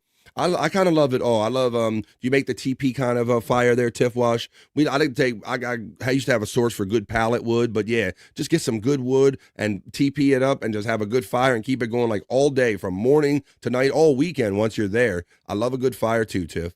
Mandy Diff says, I love his jellyfish. That's a weird name for a penis or whatever. Let's see. But let's see, your Chop Talk is back. Let's bring it back. Come on. And we're back. And we're back. That's right. Jimmy Fallon. But we're back. My big sister, Kathy, checks in with a colorful and generous $2 super chat, helping me toward my goal of 10 to keep the vibe alive, saying, okay, let's help BF. He needs 8 more. Thank you. Now, Chop, some people took exception to you, like taking a piss break. Our friend Popke said, we got to get you on the rhythm. Like you need to be on the, because And Tiff with 3Fs just said, you need to teach him the rules. I think he's quite trainable. There you go. There you go. I was thinking about that the entire time I was in the bathroom. Was like, yeah, I know that there's a pee break, but my bladder just does not work that way. Isn't that the way? Like, I'll have those days too, and you find yourself like going a lot, and you wonder if there's something wrong with it. But for whatever reason, if I drink a lot of water, coffee, or if I switch back and forth, man, the plumbing just keeps it going, buddy. I mean, to the audience, it's either we get a piss jug or we get extra pee breaks. Yeah, exactly. Piss jug. I don't know. I haven't gotten that desperate to try that yet. But speaking of once, you've done it. Oh, I think every guy has, haven't we? Oh, no, I'm saying not on podcast. It hasn't happened on podcast, but yes, I've certainly pissed in a jug and a cup before. Yes, absolutely, sometime, somewhere, exactly. Yeah. Absolutely, that's what I mean. Then you got to carry that warm bottle around. I try not to let the warmth touch my hand too much because it reminds me of what I'm holding and everything.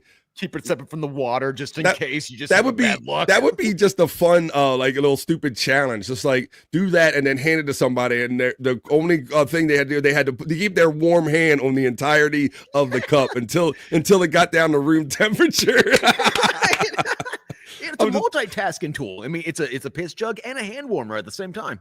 There you go. But speaking of all of this, since we're getting into piss talk and plumbing, I triggered myself because I was preparing to go to the game over the weekend, and about 2 hours before I was going to leave Chops, my toilet in my lower area in my basement here decided it was going to act up. I had started having some plumbing situations where when they do something in the house, it would start coming up in the toilet. I'm like, that's odd. And so I I had one of those hand snakes that you put it down the drain and you spin it, like 25 foot. They're so good. Did that on one part, did that down the toilet. Nothing worked. So I'm like, well, I could take a shower because that was up on the other floor so it could trickle down, right? So I proceed to go. I'm like, okay, well, the shower will just trickle down to the second floor. Won't be a big thing. It won't come out of the toilet. Sure enough, I get out of the shower and my wife knocks on the door saying, there's nothing but shit that just rose out of the toilet now. No. Now here I'm just trying to clean up after using the snake at least 2 different times. I already got this shit all over my body and everything. So I ended up having to, bro, it was so nasty. We're doing a little nasty talk right here if you're eating your lunch, but it was so nasty. I had to bring in my dog stuff that I used to clean up my dog's mess in the yard and get the stuff out of the toilet with it. Oh my God, it was that much of a buildup. Did you figure out like what caused it at the end? Yes, we have here where the county will come out and have to clean out your roots or your clean out of your main public drain every now and then. Oh, yeah. And if a disturbance comes in there, it kind of backs up in the house. So, yeah, it was just something that wasn't. So they came in and ran the snake within an hour or so, and they solved my problem for me. But, yeah, it was a kind of shitty start to the weekend, quite literally. It's one of those things that, like, how would you ever know that that's a thing until disaster happens? Right. Like, come on. Someone have to put they have that stuff that you can use on your porta potties that eats up the bio stuff. Maybe I got to put some of that down. Oh yeah. With a lot of I've lived in a lot of trailers, and you have to put this bacteria. Yeah, well, I'm trying, and neither one of us can think of the name. What is the fucking brand name for it? We're both thinking of the same thing. I know exactly what it looks like.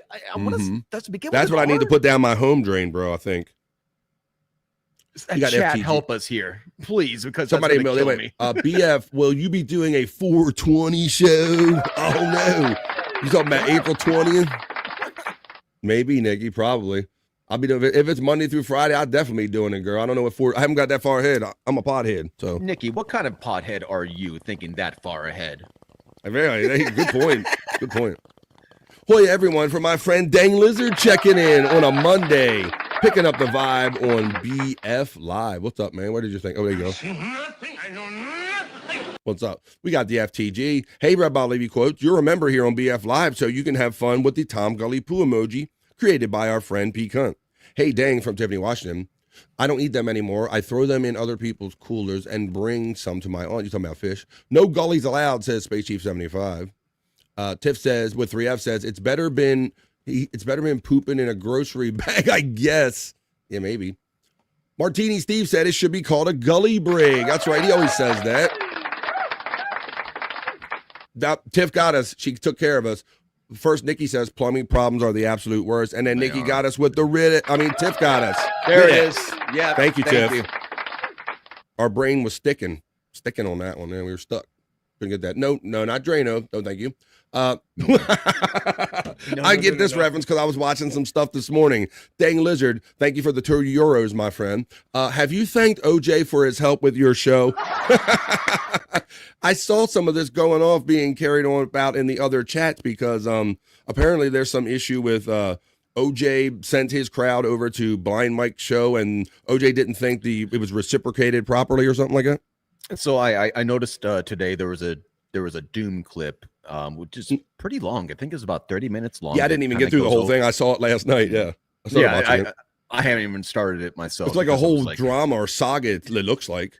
Right? It's one of those, and that's the thing about the Dabbleverse that I think we all love is that every story begins a long time ago. Like there's so many things that trickle and it's usually to make something explode. And it's usually silly and trivial, like this about something very simple where OJ's a nice guy and he decides, he says, hey, where you want me to send my crowd today? And for whatever reason, I guess he was sending his crowd to Blind Mike. And then somehow the topic came up of a thanks or appreciation about sending these crowds over there. And Blind Mike was like, okay, it was nice. He's kind of indifferent about it. So I guess it's this kind of difference between their opinion about it, how it should be acknowledged or not. Now, is Blind Mike, does he play like an asshole character where like him thanking somebody? Oh, okay. Not really. He can be he can roll with the punches and be a little flippant and sarcastic, but he's not like he's not necessarily a kind of a go out of your way troll or looking for zinger kind of guy. He's not that, no. Because I could totally see it being a funny character type of thing. It's like, I'm not going to thank them for a raid. Why would I do that? No, I knowing what I know from about Blind Mike from being on the air, he seems quite sincere about that. Like he's just he's just very like, okay, well, it was a very nice thing, but he's just very matter of fact about it. I believe he's being quite sincere at that. Thank you, Dang Lizard, for the 2, man. I appreciate it. And thank you, OJ, for sending whoever you might have sent over here. No, it wasn't Drano Blumbles, but thank you. It was Ridex. And like Chunk said, it's literally like bio stuff that you put in your drain to eat up the other. It's bacteria. It's enzymes and stuff and bacteria. Enzymes. There you go. We're getting it all. Ridex is only for a septic tank. You wouldn't think it would work like washing it down the drain a little bit and let it at least work on something, Martini Steve? Because, bro, I'm telling you, when I saw that stuff coming up in my drain chops, I was thinking like, damn, I wish I could put something in there that would have ate this shit up so I don't have to scoop it up with my dog scooper. Absolutely. Let's see. Red Bob Levy quotes, he is a member and he's having a hell of a good time with the Tom Gully poo emojis. But you got to member up to have fun with those. 420 is my birthday, says LJ Lowe. Well, let's go, bro. That's going to be the birthday. That's what I'm talking about. We're going to have a birthday. Come on. A true pothead will always remember 420, says Tiff Washington. BF because 420 falls on a Sunday. Thank you. But like Chop said, why you weedhead, you should know that already, but okay. Can we get away with can 421 technically be that'll be Monday. I'll be doing the show anyway. We'll have to see. Stay tuned, Nick. I'll take that under advisement. I'm afraid to dig in because I really like OJ. I hope he doesn't come off looking bad. OJ is used to Twitch etiquette or etiquette. Hey, Dead Fool, second in and saying that. How you doing, Dead Fool? Etiquette. I love saying etiquette like that. Yeah.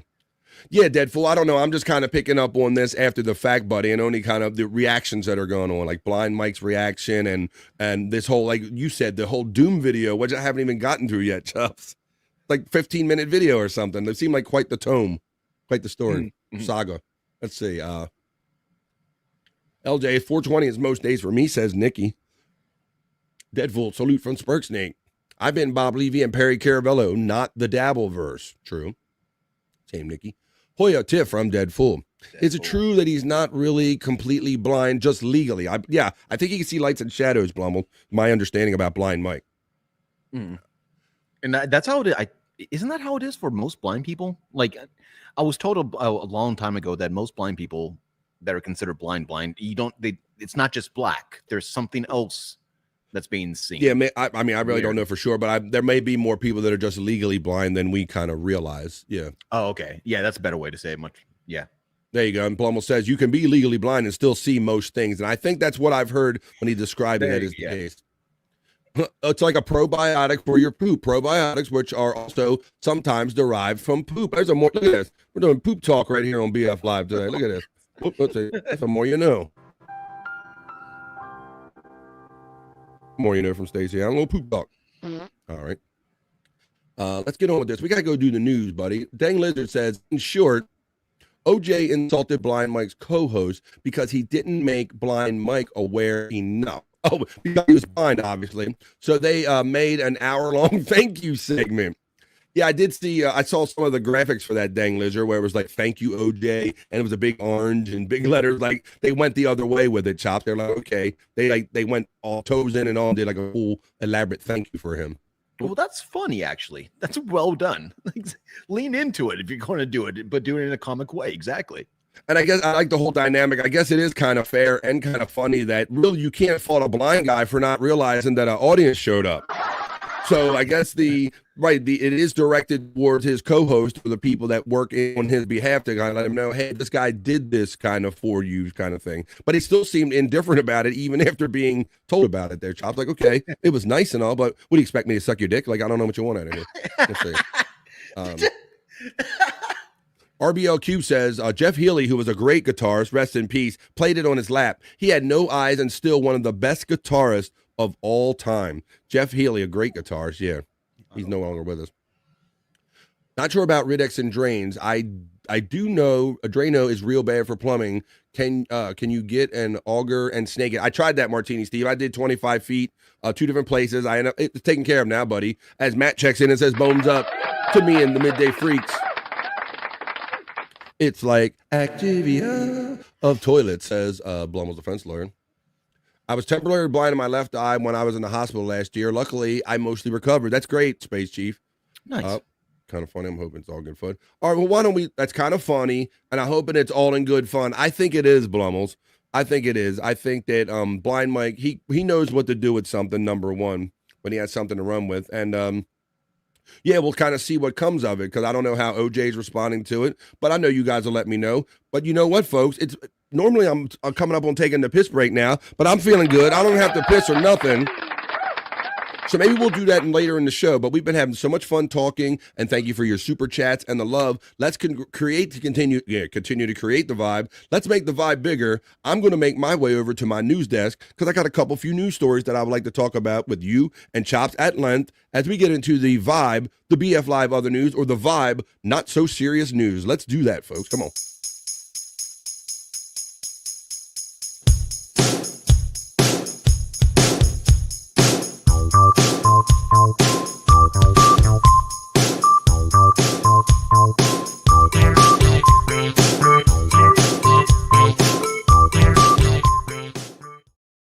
That's right. I'm over here now.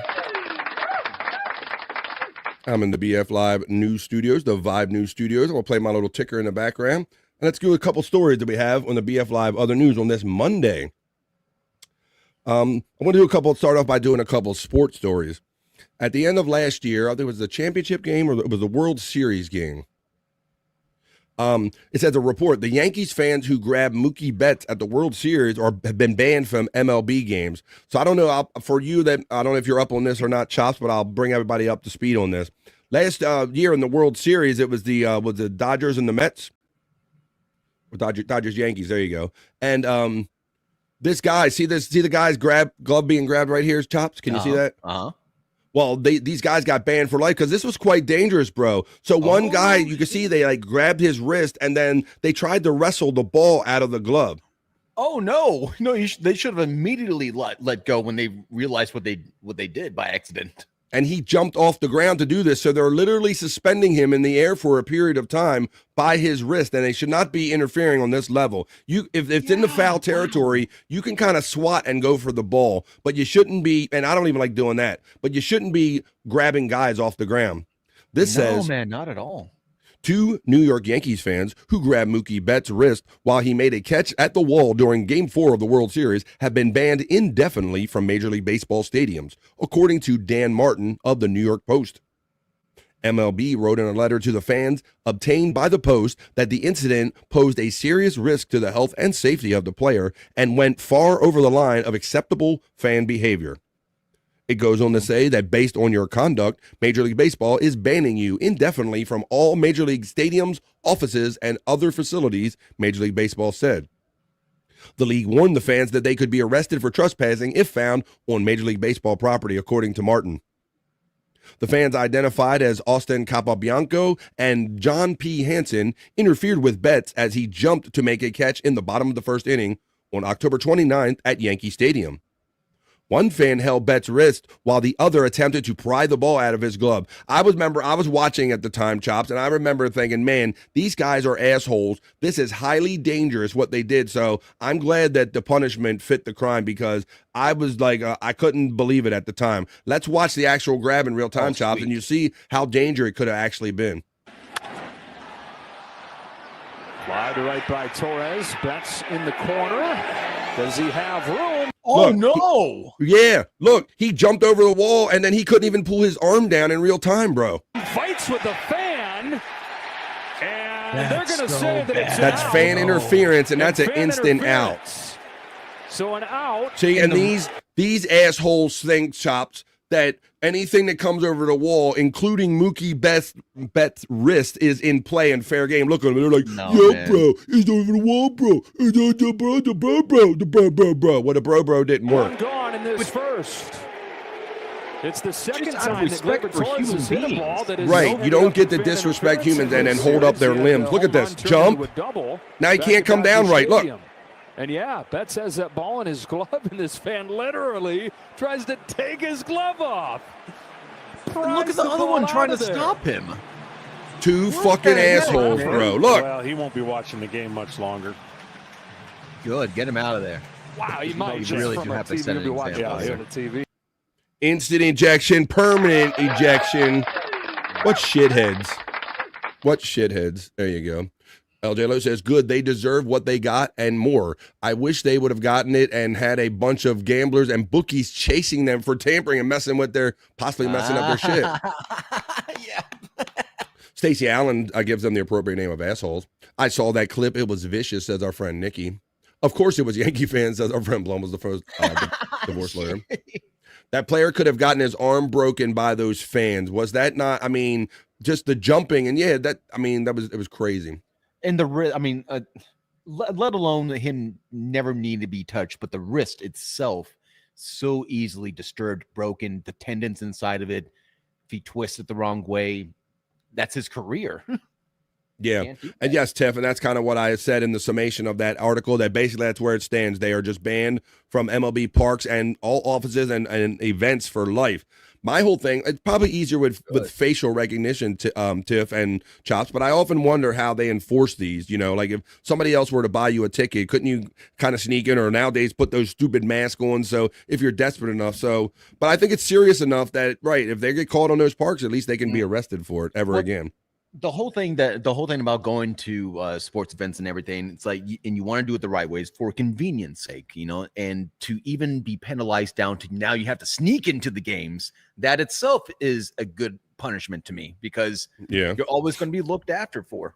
Yeah, you're always going to be looking over your shoulder too, like you're having that little paranoid. So it's good. Maybe it's a good punishment. Let's see.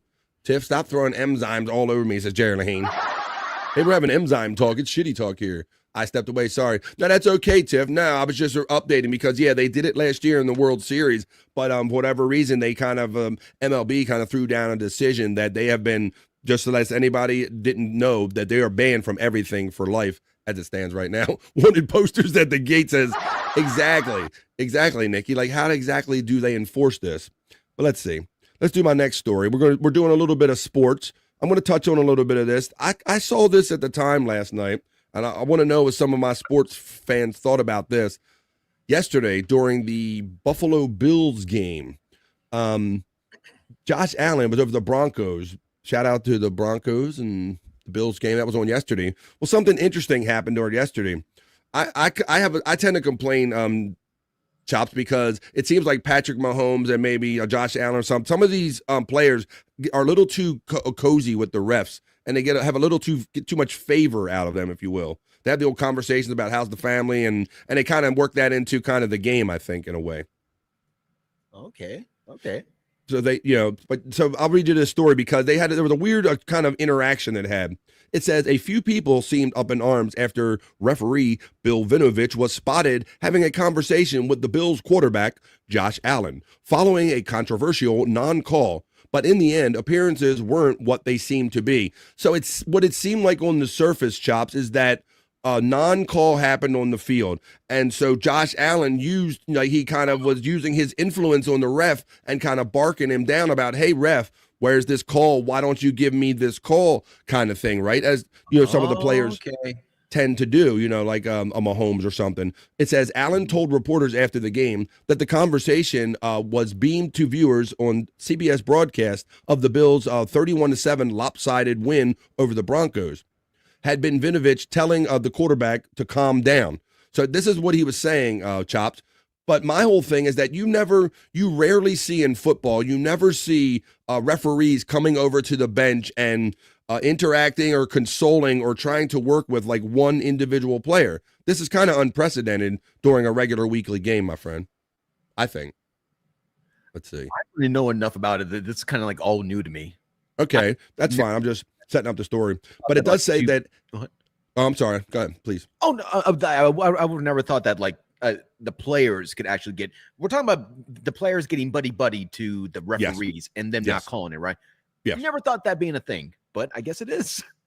The older you get, Chops, you find out it's not about what you know in life, it's about who you know, right? So if you know the refs and if you chat them up and talk about whatever how's the misses, a little charity thing, that is part of the strategy and sportsmanship of the game for these high level athletes, bro. If you watch football games, you see them always kind of having the timeout. Hey, how you doing? How's the kid doing? Elbow nudge kind of conversation. So water cooler. Yes, it's part of the game. Well, all the refs cheat, says Stacey Allen. Well, what did you think about this, Stacey? Because I noticed she's a fantasy football player and she's a football fan. So I want to know if you noticed this, Stacey. But Bill Vinovich, I'll show you the picture of it.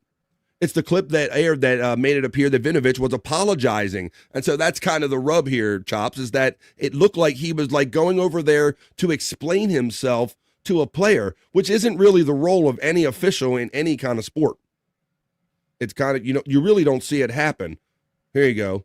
Here's some more video of it. When the ref came over to talk to you, like all the way to the bench, what was he saying? What was going on? Was that after?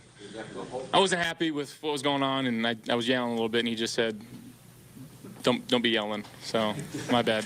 Sorry. Now watch the head pat. But watch the "I'm sorry, buddy" head pat on the helmet. Like this isn't discipline necessarily, Chops. Watch the head pat at the end from the referee. Did he apologize? I won't say anything about that. See? Yeah. That's not exactly, hey motherfucker, don't be yelling at me. That's like, hey bro, kind of sorry I missed that call. Calm down. It won't happen again kind of fucking thing. I don't know what that was. This all makes sense now because when you were saying earlier that it's unprecedented that a ref came over to the bench, I was like, how's that unprecedented? Like, how's a ref never come over to the bench? But seeing the way his body language was everything that I needed to see. Well, good. Now I understand why it's like, ooh, that would rub me the wrong way. Like, bro, when you think about it, conceivably, how often, other than a timeout, how much free time does a referee have that they can go over and individually interact with a player based on a concern? Typically, they would go up to the coach and go, "Hey, coach, look, your player, blah blah blah blah blah, and this is what's going on with the game." But he's actually going up to a guy that's behind the line of players on his bench, sitting there minding his own business in an effort to kind of explain what happened previously. So why would the ref care? Why should he care? He's not getting paid to care like that. Stacey makes a fair sense, man. Stacey makes a fair point. Allen did pat him first. I get that, but it certainly wasn't a like I said, it wasn't a disciplinary thing necessarily. Didn't seem like. Baseball players would take. Did you have something? I'm sorry. No. Go ahead. I was just filling in there.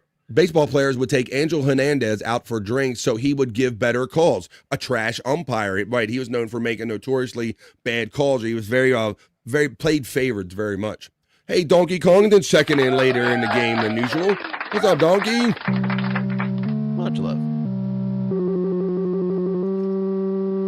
He acknowledges myself, Chops, Tiff with 2 Fs, Tiff with 3 Fs, Blummels, Stacey Allen, Nikki, Jerry, Kathy, Deadful, cheers, and Hoya Gano, the son of Castro. How you doing there, Donkey?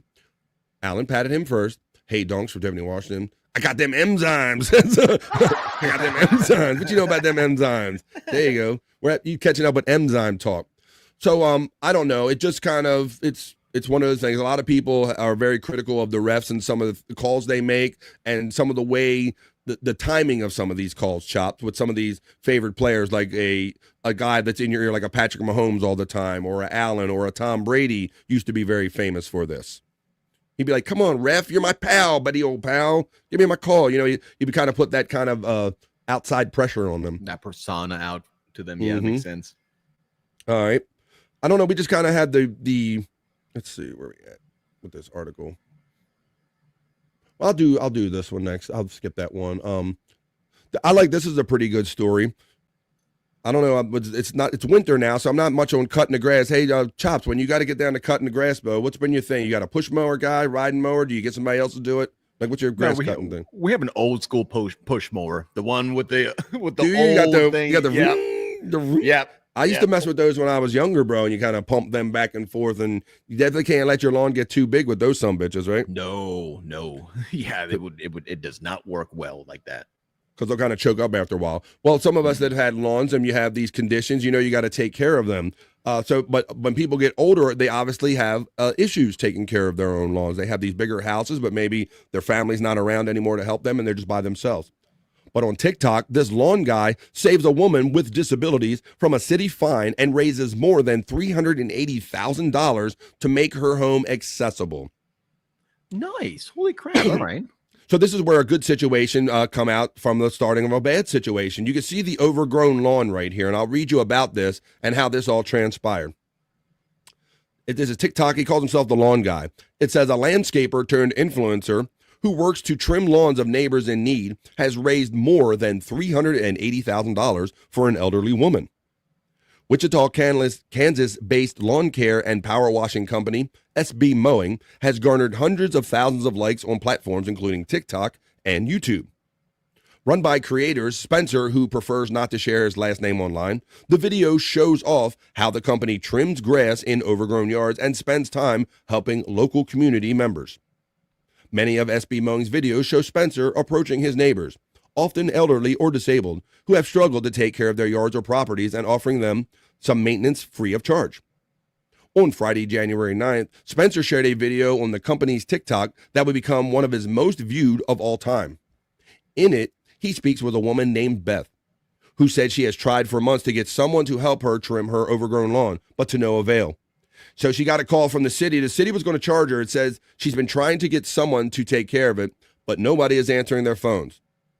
The city has given her a warning for her grass and was going to charge her $240, Chops, to cut it. So this is obviously probably an elderly woman on a fixed income and trying to come up with $240. So she has this overgrown lawn. So she's in this quagmire, my friend. The city's a dick, man. Well, I mean, the city can easily help her out of the situation if it's really that bad of a problem for them. Right. You figure for the money and the resources they're putting in on enforcing this, maybe they could direct that money in a way that would help her, but not so much so. Now, if she was being ornery and saying like, well, no, I'm not going to do it because I don't want to do it. But obviously she's not doing that. She's disabled. She can't do it. Mm-hmm.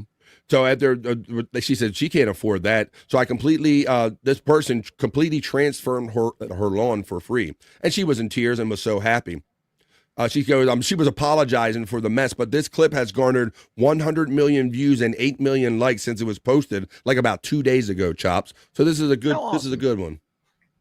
Yeah, I've always thought that like TikTok is filled with nothing but trash, but I'm glad to see that it's got good out there because I'm sure this guy exists. It's probably hundreds of thousands of more. Yeah, I like this kind of stuff too. Like Tiff says, these are the most satisfying videos on the internet for me. Well, thank you. I like taking care. I like these too. A ton of lawn care guys do that for advertising. Yeah, now this one's gone to a whole nother level. So yes, I've seen there are certain viral guys. There's a guy that does it for veterans online also as well. Brad has a great musculature. That's right. Hey, Martini Steve. Brad has great musculature. What's up, Peter? What blows me away is that the neighbors get upset at these guys for doing this and go and tell him to leave, or they call the cops. What? I've seen those kind of crazy videos too, like why are you doing this? But I'm gonna actually find the video and show you this. So here's kind of what it looked like beforehand, and I'll show you because it can be like a longer video, but I'm gonna give you the essence of the video. Let me see if this is. I think this is the one. Let me. Oh no, that was the second one. Let me get to the first one here. Wait, did they do this without them knowing it? They kind of just go on their lawn and make it really nice? No, I'm going to show if I can find the link within the article that I used last night. Here's the first video. I'm going to show you their actual meeting, buddy. Here you go. I'm going to show you right now. Okay. Thank you for setting me up with that question, because here it comes. This is 6 minutes, so I'm going to give you just kind of the bullet points of them meeting. But here you go. Let me stop sharing this. But this is actually when the guy shows up to help the lady out with her overgrown lawn, and this is where they get to know each other for the first time. Check it out. Oh, that's okay. How long has it been like this? Well, I've been a month trying to get someone sweet old lady to come mow. Oh, yeah, and you haven't been able to get anybody? No. Oh, and man. Like I said, they won't answer their phones. The city reached out to me and said, by the 27th. You're right. You're right, Turb. You'll be right when you see this one. It's $240. BF, can you pause it real Wow. quick? Yep. Man, like if you work for the county, government, whatever it may be, and you're told that you have to serve somebody, and this old lady opens up her door, like how do you do that? There ain't no way I could ever give this woman a ticket from not being able to do something she can't physically do. Yeah, it's tough that there's no mechanism for compassion for these people. They only know to pursue the fines, and I'm a robot. I know nothing about special conditions or anything. They just kind of repeat what's kind of been fed to them or what the law says. Thank you, Martini Steve, for saying PF. The Sulu impression is spot on. Thank you. You want to go to the Brambles with me later, Martini Steve? Oh my. One elderly lady was so mean she really thought it wasn't free. Well, you know, Nikki, I mean, come on, we got some life experience, girl. You know, some people will come to the door going, "Hey, girl, I do this for you for free." And they was like, "Well, I didn't say I was going to do all this other shit for free." So I can almost see that one. But let's watch a little bit more of this. People are still getting parking tickets in LA. Right. Don't even get me started. Oh my God, really? You hear these? Get the fuck out of here, dude. Even with the flood story, you hear these stories of there's some kind of enforcement arm trying to. I don't know how you can enforce things during a natural emergency, but that's not what we're talking about now. Let's talk about this lady right here, because this really turns good, and keep an eye on how overgrown it is, the before and after of this. And I couldn't afford that. See, that tree's a volunteer tree. That big one? Yes. Yep, I can get that taken care of for you. Really? Oh, yeah. And the one behind it, oh my God. Oh. Shoot. I can't believe it. That is great. And see all these cracks? Yes. What if I cleaned all those up for you? Yes. And then I can clean up this sidewalk real good and get you a little area where you can get in your car a little bit easier. Good. I hope it gets more. That's amazing. So happy. So I can mow all this. Yeah. Yep, I'll do that. So you get the idea. He's telling her what they're going to do. Let me get some of the video, because even he has to speed up the video. Here we go. This is where it gets. This is where it starts getting satisfying. And being a guy who does this when I have to do it for my house, there is a level of satisfaction to me watching this, or something getting pressure washed chops. I've talked about it with Granny before. There's a great level of satisfaction about proper edging and power washing and stuff. And I gotta say, I gotta give these guys respect for being so humble with their production, because some of these YouTubers that do these, or YouTubers or TikTokers, whatever it may be, they make these videos. They go a little too overhyped. You know, hey, we're gonna help this woman with her lawn today. Yeah. Ain't great? Let me tell you how nice I am about being nice. And isn't it nice to be nice? And ain't I nice? You're right. They do that a lot. So that great point. Thank you for making that point here. Let's get to the. Let's get to Hey the everyone, doing. this is Spencer with SB Mowing, and I got a call from a friend at the city, and she told me that there's an elderly lady that is in desperate need of help. So I stopped by her house, and her lawn was getting crazy. She's been trying to get a company to come out and take care of it, but nobody is answering their phones. Plus, the ones that she actually was able to reach ended up not showing up. And unfortunately, it's been getting so tall that the city had to give her a warning for her grass and was going to charge her $240 to cut it, which she couldn't Look at that. afford. When you see so this I told her I driveway- would completely transform her lawn for free, and she was in tears because she was so happy. So be sure to stay until the very end of this video because her reaction was amazing and it's one you don't want to miss. And if you haven't done so yet, be sure to click that follow button for me, as it's the best way to support this work that I do. And I hope y'all enjoy this video. SB Mowing, out. You know, I'll pause it real. I hope Nikki says, I hope she doesn't have grown ass children or grandchildren that are too lazy to help her out. Well, listen for a context clue, because she does, maybe she mentioned some people, maybe just her neighbors or something. But I wondered the same thing, Chops. Like, are there some people that are sleeping on this old lady and they're should be ashamed of themselves? Well, it did not even cross my mind. I just assumed that there's nobody else in her life. She's just made it past everybody else. But if there are, she's got friends, she's got family, then man, the evil eye on them. Let's check out a little more of this transformation going on here. My dude's got this going. You see the speed he's running this at. Can you imagine how long this actually took? Will this be multiple days or one good full day? I believe he stated that he kind of tries to knock it out in a day. Get the blower sound. Overgrown truck right there.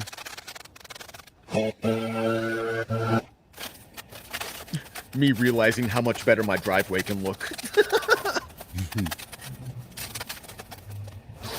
Stacey Allen already a fan of this guy. Oh, even helped with the trees. Jared Lahane's in this. He does this, and he says, I cut grass for a 100-year-old woman who died the past year to make it easier on her good, responsible, live-in son. Well, I hope that's the case, Jerry. Thank you, bro. That's good shit to do. Hey, Brian. Brian Kowalczyk sneaks in here and says, I've been following this guy for a while. It's great when homeowners get enraged. What is that all about? Why would you get mad for somebody doing something good, Chops? I don't follow that logic. I think there's a trust issue these days with society, and it's I want to say it has more to do with our mentality in the States than anywhere else, because we go to the UK, anywhere in Europe, anywhere beyond here, it's way more of a community-based driven community. Yeah. Look at this shit. If I was those neighbors, I'd be tickled pink.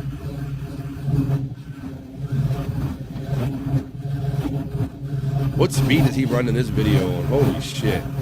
This is time-consuming work. That's normal speed. He just got the new mower. Yeah, right. What, he had a coffee or a jolt or something like that? Espresso? What runs your lawnmower of the meth? Yeah, no shit. Not Duncan.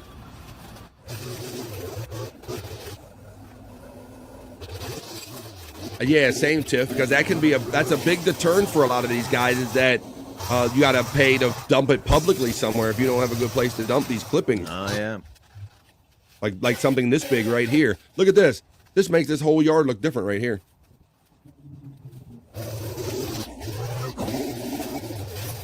But apparently he's raised like over $300,000 for her, Chops, and now he has the money to do other improvements to her house. Oh, nice. So he's gonna give her all those contributions. Absolutely, brother. I got the other video. So this is when she first. Does it look a little bit better than it did? Look at what you did. Yeah. Yeah, I got all the cracks cleaned up, and Oh, God. Oh, my God, yes. I got the sidewalk cleaned up here. Oh, gosh, that's good. And I took that big old tree down from right there. Yeah. And I trimmed that bush up a little bit. That big one, huh? Yep. Okay, that's good. You got the grass short of... Yep, I went over this 2 or 3 times so that I could get it nice and flat and all of the clippings mulched up real good. Good. Oh, driveway looks fantastic. I know. How old is she again? Oh, I don't know if it's stated in the article, brother. I can go back and glean it right when we're done. Wow, and you got the tree down there. I did what you were too lazy to do, you old bag. Says Martini Steve. Oh no, I don't want anything. I just want you to be happy with how it turned out. You're good. You're not wrong, Stacy. Yeah, I'm glad they did too. Stacy says she dresses like kind of sexy, huh? Showing off those getaway sticks. Getaway sticks. Yeah. Well, I'm happy to be able to do it for you. I think that's what she did, Stacy. She's like, I really have nothing for the man, but I can put on my best outfit. Check out my stems. There you go. All right. So the other video, it just basically it's him going back saying, hey, remember that video we did? Well, everybody liked it. That's a couple minutes long too. But he kind of tells her, and he lets her know that he asked her if there's anything that needs to be done. A few months ago, and cleaned everything up. A lot of people watched it. Almost 100 million. You guys are nasty. My God. A lot of people were commenting that they wanted to put some money together to help you out in certain ways that you may need it. A lot of people were thinking, maybe we can get your deck replaced and get you a nice accessibility ramp to make it easier to get down it, and things like maybe replacing your driveway. So there's not so many cracks in it, and it's a new driveway that's a lot easier for you to walk on. And then a lot of people are wanting to pay for a couple of years of landscaping services for you. Oh my God. Boom. Nice. So there you go. You get the idea of that. They're going to take care of her, and all of that out of one person, how one person can make a difference. Like we're learned in It's a Wonderful Life or whatever. One person can really make a difference, and you saw it right there. That one person, like, let us all know about it, and that's great stuff. So we'll probably be checking in on that story from time to time. For the ladies on Early IC, yeah, kind of a little bit. Yeah, that was for the guys, I guess. Maybe I don't know who that was for. Let's see. All right, well, I got another story here.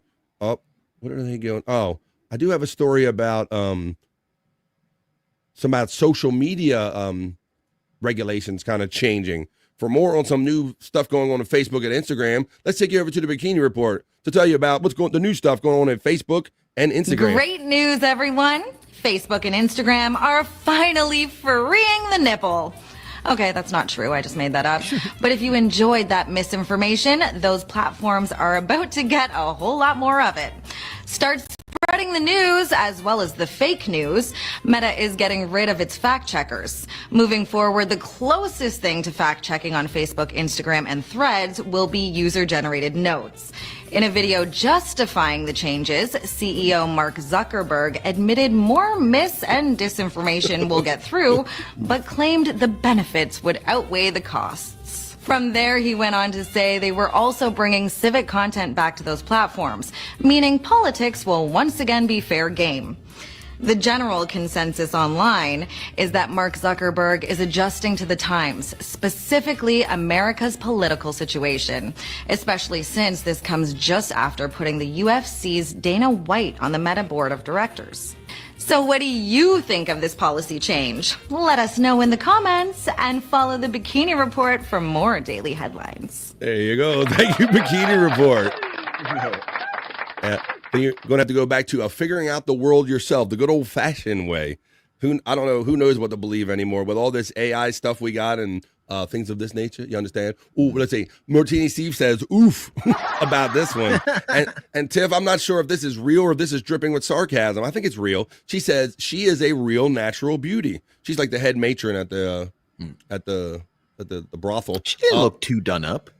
Not too done up. No, she was like, I think that's why Tiff was really saying, compared to some of these other ladies on here, she just had like makeup and stuff on, but she had her natties going on and all that stuff. She was all natural. Martini Steve says, I love my women to look like they scribbled on the top of a high school desk. The top of a scribble. Please, ladies, stop with the tattoos. I beg you, says Blummel's defense lawyer. Or at least make them kind of tasteful. I don't know. So there you go. Yeah, you see some of these girls and some of these things, and you get distracted. You can read a tome on their back or on their arms or something like that. I stand with Blummel's on this, as Brian Kowalczyk.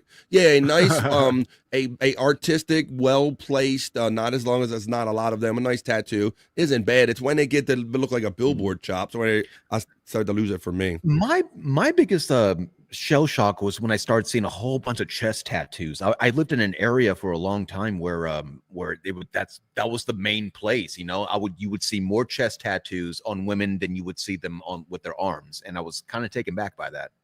Yeah, I've noticed that trend too. Out of some of the people you see, ladies in the UK, when they show all those night walking videos with all the ladies in the UK walking with their tight dresses on, they seem to be kind of like laden with all the tattoo chesticle on the chesticles and all I that think stuff. it's a thing. It's a thing. I kind of skipped the time myself. I don't know how, but like I just saw it all of a sudden. Just bam, there it is. Space Nerds Bag said, did I miss something? No, you did not. We missed you though. Let's see. There's bad like the wall of a men's womb. You said a men's womb. A men's womb. A men's room. He corrected it. I'll be able to check shortly driving home. All right, well, be safe. Don't be texting now. And she says no. What is it? Nikki says no. No, I wasn't. I was being a bitch. Okay. I don't want to misrepresent your comment there, Tim. That's why I figured I'd ask you. Let's see. I thought like sometimes you can sense that where a message is dripping with sarcasm, and so, I don't know. I'm so grateful I didn't get a tramp stamp. I dodged a bullet with that tramp, says Nikki. I don't think your friend Uncle Jack dodged that one, though. Let's see. Tiff says, I have a chest piece and a back piece. She lets us know. Nerd gets the shout out love from Stacey Allen. Martini sees a space nerd. Just my beaming positivity and effervescent charm. That's all you missed. I like tattoos, but just remember it's going to be there forever. So choose carefully. Well, I don't even, so forever is seems like a mighty long time, but I'm here to tell you there's something else. I like turtles. You like tattoos? I like turtles. I think this laser technology has gotten so good, Chopped. The removal, I can imagine. The removal technology. It had to have gotten better. I mean, I remember when it was okay when I was a teenager, so it's got to be good as an adult. See, Nikki says tattoos are still addictive, and that's what I've noticed from some of my tattooed friends and family, Chops, is that once they get one, they're never their emptiness. It's never like if they got any bare part of their skin, it's like they're never satisfied. Their satisfaction level just never gets there. I want to pick at that for just a second because I've always been curious. Is it the pain that you're getting from the tattoo, just that long sense of pain, just for a little bit, or is it actually getting the oh man, how do I put this? Getting the art of the tattoo on yourself. I've heard the various answers from various people. A lot of people say, well, it had special meaning to me, so I designed it myself or whatever. Some people like that. But I think a lot of people like tattoos because of the reaction they get at them. Like, oh, what is that? What is that piece? What is that piece? Okay, that makes sense because like as people of this community, like we love customizing. We customize our cars, our living room. So it's customizing your body yourself. Mm-hmm. Oh, I got this piece. You got this piece. Whatever. Mm-hmm. My back is mostly full, says our friend Space Nerd checking in. Oh, thanks, Brian Kowalczyk. Because Brian Kowalczyk said earlier that I can get with a few tattoos like New Girl, Lucy Tightbox, nicely done tats. Stacy has a beautiful one, says Brian. So that's what it's on how it's done. There's a proper way and not so proper way. See, Martini Steve says, BF the tramp stamp became the 2 ribbons on the back of the thigh. And now the new tramp stamp is the giant under breast tat. That's what you're seeing. And you see some of them that look like they're like wearing a tattoo bra or something. They have like lace or something. I noticed that a couple of times, and I was just really confused. I thought that it was just undone work. Well, some people that do tattoos, from what I understand, they never consider themselves done. Like they'll get the outline done and they'll be happy to walk around that outline, and then later when they have the money and or the time or the pain tolerance, they'll go get it actually filled in with the colors. So some people that are on that quest, they're just never quite done, bro.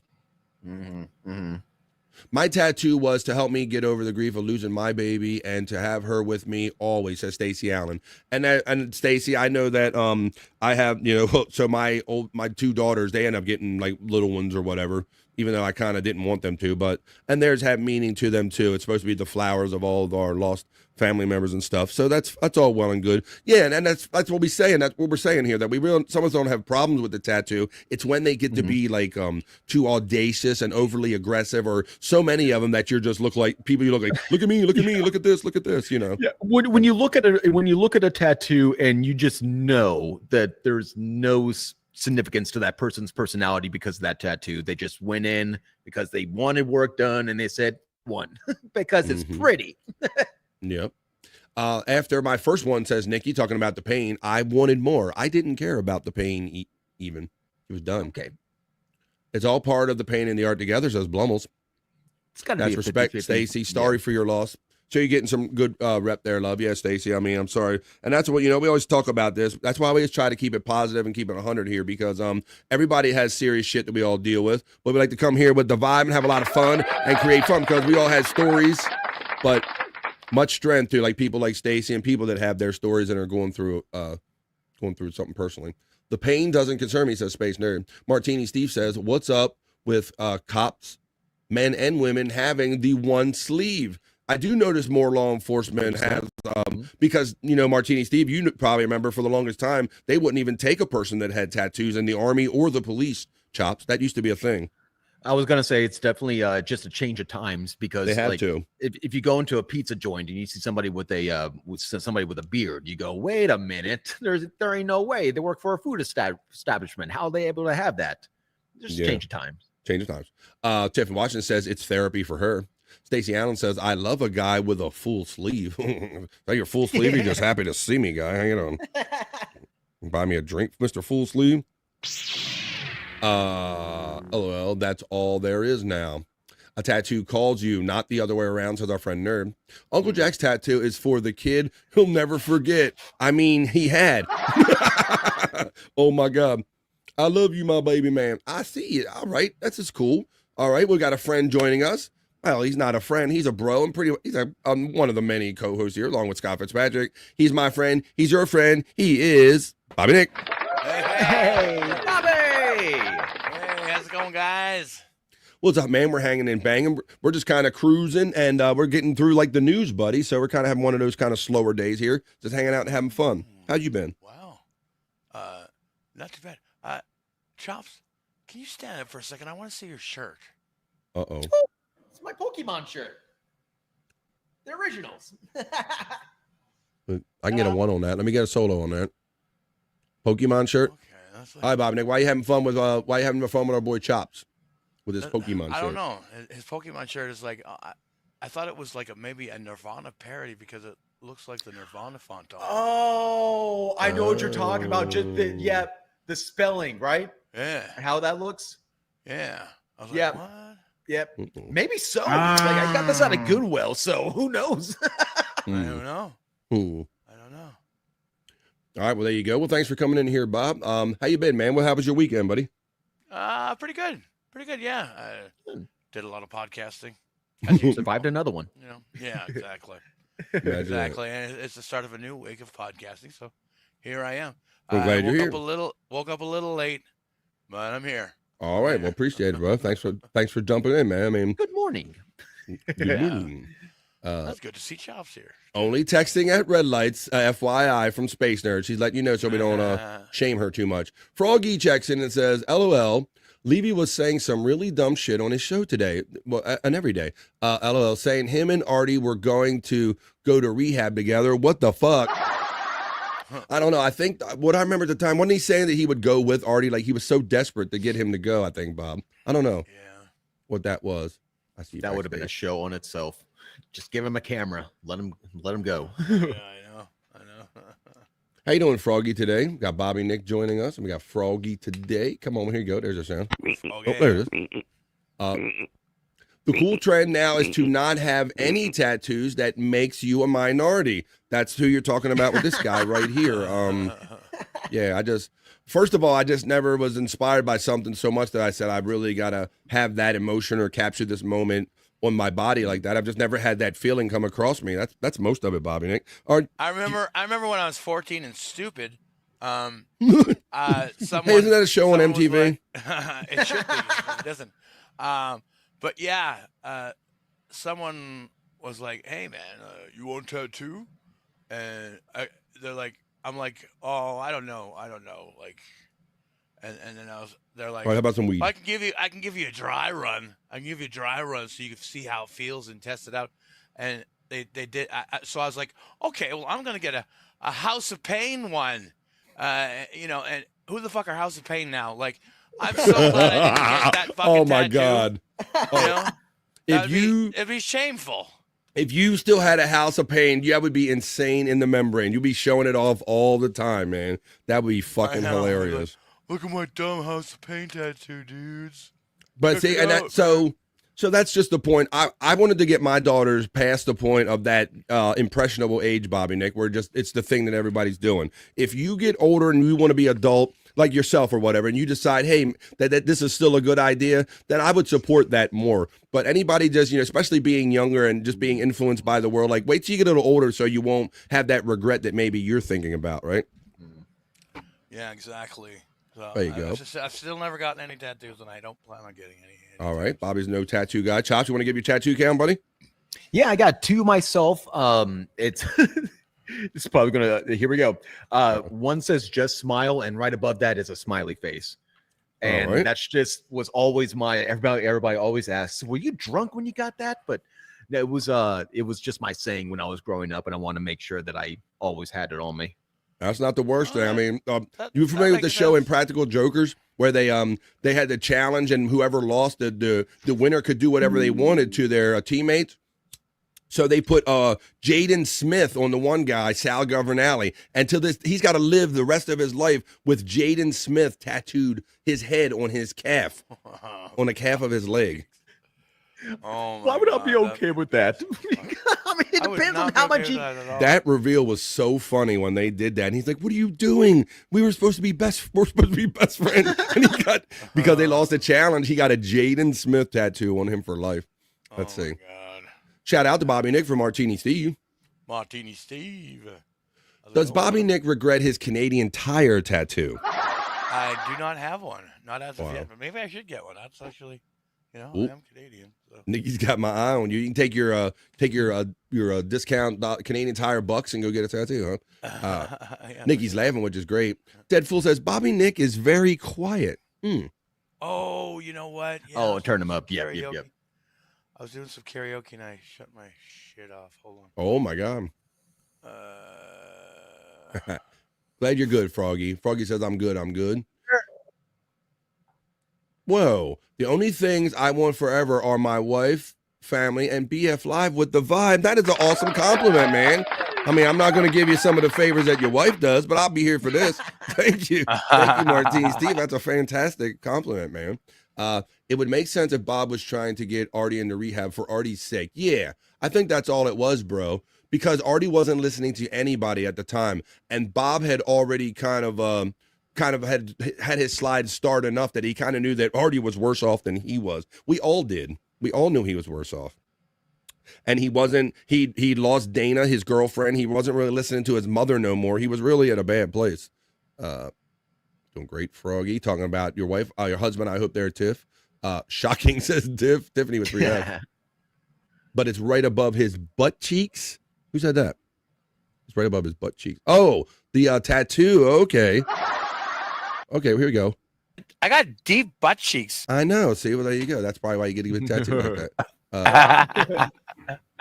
Froggy says, I'm so pissed that OSU beat Texas. That douche Tom Gully is from Ohio.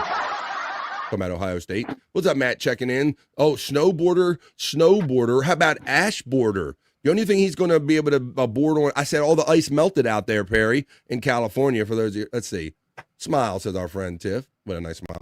Matt says skateboarder, snowboarder, actor, comedian, greatest tattoo ever. Shut the fuck up. That's Matt talking shit about you. We're going to add ashboarder to that now, Matt. He said he's getting ash from all the fires, Bobby Nick. Perry is. Oh.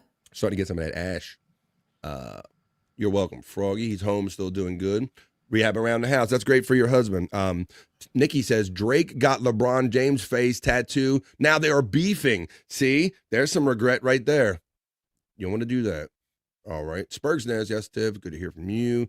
I remember Artie asleep on the air. Yeah, we all remember that one, Nikki. And Howard acting like he didn't know any of that was going on, Bobby Nick. I had no idea Artie was on drugs. Yeah. Passing out on air on multiple days. Let's see. Take it easy. That's an order, says Spurg Snake. I like that kind of, those are my kind of orders. All right. I'm going to do a story about, we're like really late in the show. That's because we're talking about everything and having fun at length. Matter of fact, how about let's do this. Let's do this. Before you get into that, my time has run out on my side of things, but I appreciate you guys having me on. That's great, Chops. Well, I'm glad that you kind of picked a good spot to get out. But thank you for Chops joining us, man. Thanks for reaching out to me. And thanks for spending some time with us here today on a Monday on BF Live, the Vibe, buddy. BF, Thanks, Bobby, you guys have a good show. Till next anytime time. you're available, welcome back anytime. Thanks, Chops, for joining us. Thank you, sir. Have a good one, Chops. All right. Well, I'll do this next story. We're going to talk about TSA, the Transportation Safety Agency. They scan all the airports, Bobby Nick, and they get all the people coming in. This is about all the stuff, the strange discoveries that TSA makes when they're scanning people through the TSA security, buddy. Strange discoveries land Newark Airport on TSA's top unusual finds list for 2024. So this is a toy gun, like a plastic gun, was hidden with the bullets in the Avengers box. I'll read you a Lego, among other things.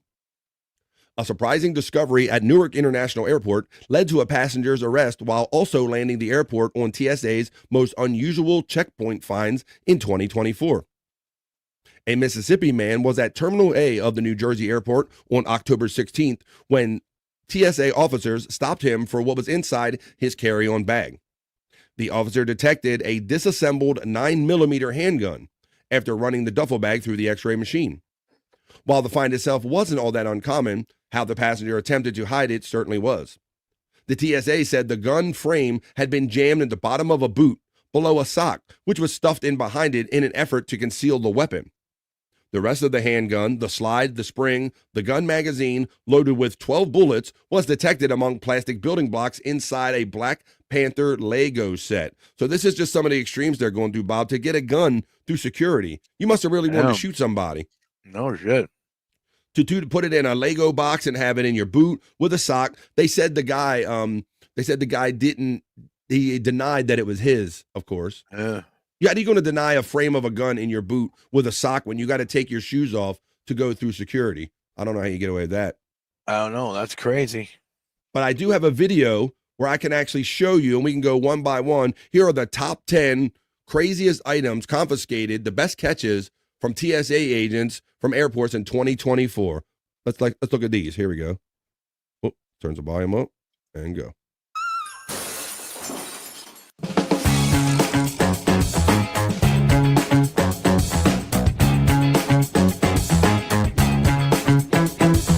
Whoa, gonna come out one ear, freaking me out.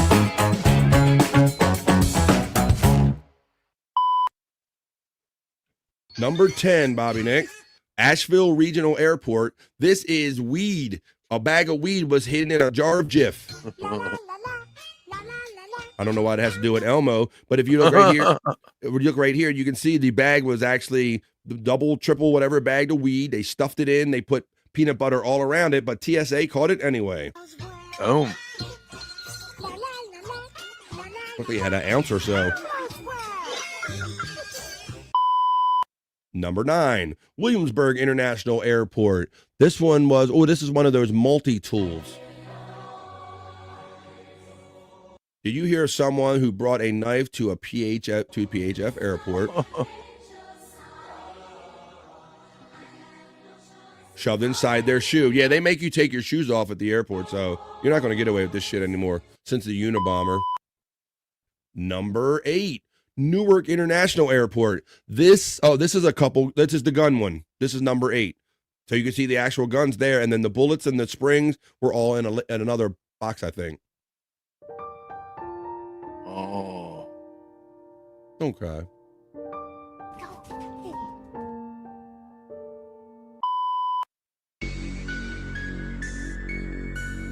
Oh, this one. This one was a knife hidden in a laptop computer. Someone took a laptop computer apart, put the flat blade of a knife in there, and tried to get through TSA. Holy shit. That's about a 4.5-inch blade, 6 inches with the handle. Number 6, Chicago Midway. This was the vape inside the toothpaste, Bobby Nick. I give bonus points. Good try on this one, but they didn't quite get it by. But let's see. Here we go. Pretty clever. We listen and we don't judge. I don't know why they chose that. But check this out. So he put his vape inside. I guess he stuffed it in some napkins, put it inside some plastic, and then shoved that, cut open the end of the tube, or reheated and resealed the back end of the tube and got it in there. Holy. Aluminum foil. It's in aluminum foil. Look, separated. There you go. Number 5. Oh, this one. Let me see what this. I forget what this one is. A gun, I think, inside of a little. Oh yeah, a little tiny gun was in this set of a teapot set.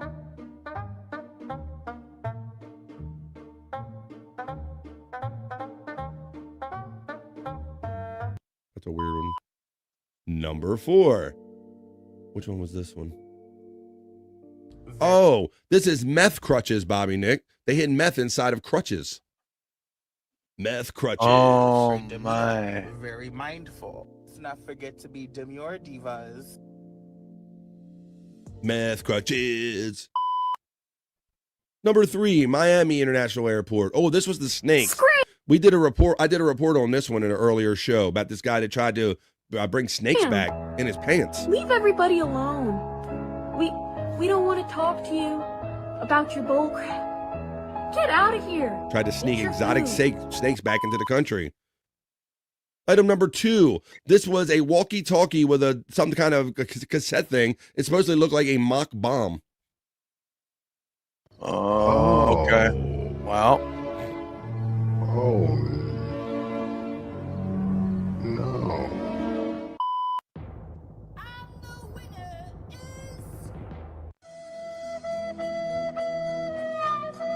Yes, a gun in a stroller, a 9mm. I agree with Brian Kowalczyk, who says Meth Crutches is a great band name. Ladies and gentlemen, welcome to the stage, Meth Crutches. You're right. All right, unnecessary. Let's go on, though. This is, yes, somebody cruddy tried to stuff their 9 in the back of a stroller with the hopes that they would just overlook it because it was a kid's thing. Here we go. Number 1.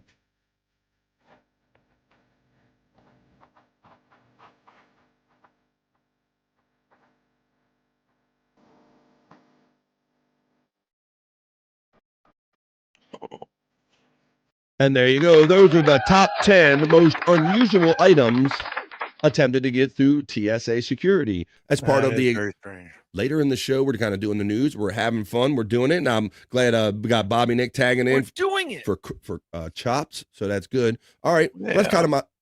Thanks for being here, buddy. I didn't mean to talk over you. Good. Oh yeah, it's all good, man. Yeah, thanks. I appreciate it. I'm glad to be here. Noise. Well, you're here just in time for those last couple stories and our miserable news history moment. You regulars know what we do here. We take you back to the Miserable Men News days, back when Bob Levy was the Miserable Men News guy, as I queue up the news report. But today we're going to take you back to February 23rd. The year is 2009. Bob and the boys at Sirius Satellite Radio. Bob is the newsman for the Miserable Men Show. And folks, what we like to do here on BF Live, whenever you hear Bob mispronounce a word or a phrase, you type it in the chat the way you thought you heard it. And here we go with our Miserable News History moment. And now it's time for Miserable Men News with your anchorman, Bob Levy. Hello, folks. Good evening. I regret to inform you that I won't be participating in the Rotisserie League due to a torn roto-cuff as well as a torn kernel. And since the restaurant Tsunami in the Fjord, my footprints are long gone from the sand as well as the shrimp from the sea. However, the ratio of escargot to philegum and the inadequacy of a Bahama, it should be a good winter. Do I mention I retarded? Here's the news. Giant flying reptiles had bird-like air sacs. Long before birds took flight, giant reptiles called pterosaurs dominated the skies. Their wingspans range from that of a sparrow to a Cessna.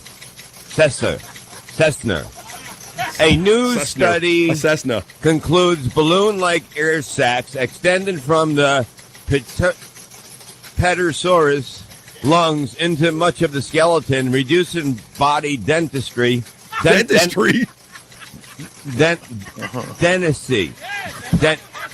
density and providing an efficient breathing system by helping the exchange of oxygen and other gases in and out of the beast bodies.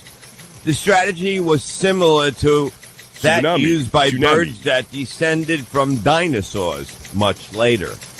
Okay. Antigua's PM pledges action in... I can't believe he got Antigua. In Stanford case. It looks like Anguilla or something like that. Antigua's prime minister said he will reconvene Parliament to deal with fallout from allegations of fraud against R. Alan Stanford. The Deadpool says the ancestral clitoris, the clitoris, country's largest private employee. The two island nations of Antigua and Barbuda, Barbiturates,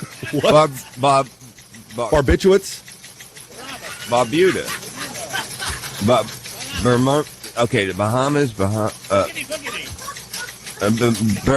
Barbuda have dissolved its parliament ahead of general election scheduled for March 12th. Barbuda. But the law allows the prime minister to call a special session to address matters of urgent national interest. The U.S.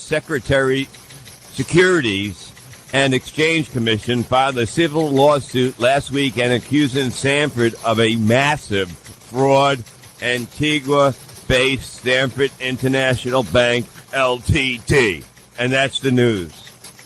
That's what that was? Holy shit. I'm a martyr.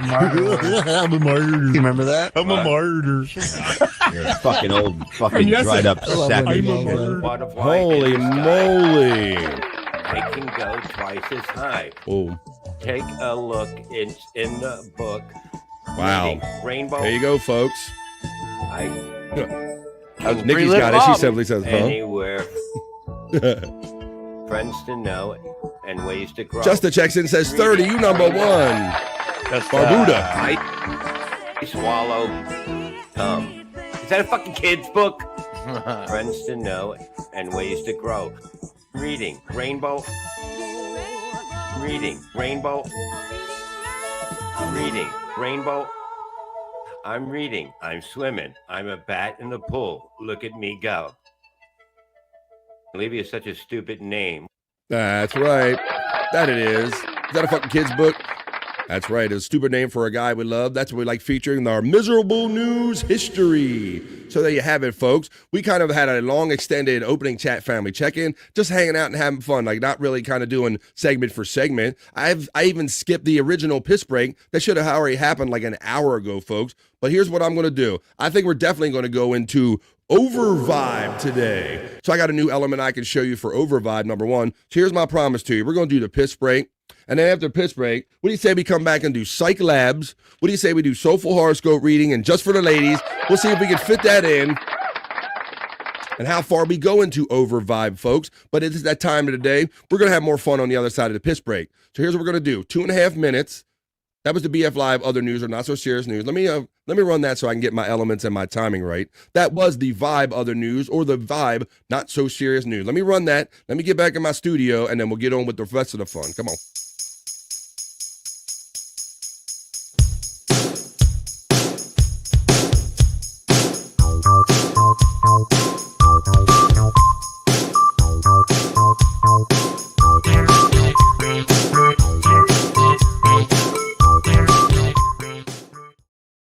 On a Monday afternoon, creating some positive vibes and hanging out now with my friend Bobby Nick Havens. But we were hanging out with Chops earlier, and it's been a great start to the week so far, start to the Monday. But to really see what the week and the kind of future holds for us, we're going to have to do the Soulful Horoscope reading. So like I said, let's do piss break. That's 2.5 minutes. And on the other side, we'll stick around as long as we have to after 3 o'clock to do the Over Vibe.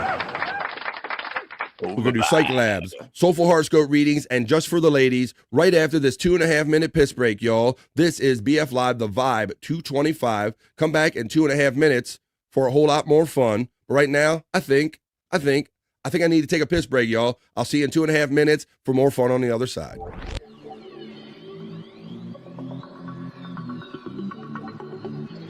I think I need a piss break. I'll do the pee-pee dance. I'll do the pee-pee dance. I'll do the pee-pee dance, pee-pee dance. Yeah. Think I need a piss break. I think I need a piss break. Yeah. Oh, yeah.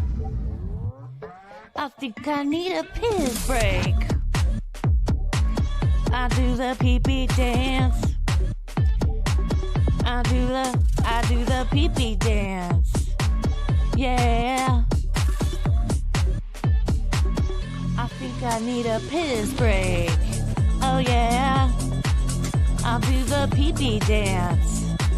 Oh, watch me now. I'll do the pee-pee dance.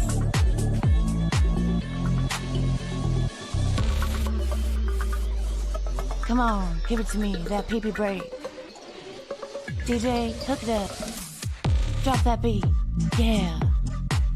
I'll do the pee-pee dance. I think I need a piss break. I think I need a piss break. Yeah. Watch me now.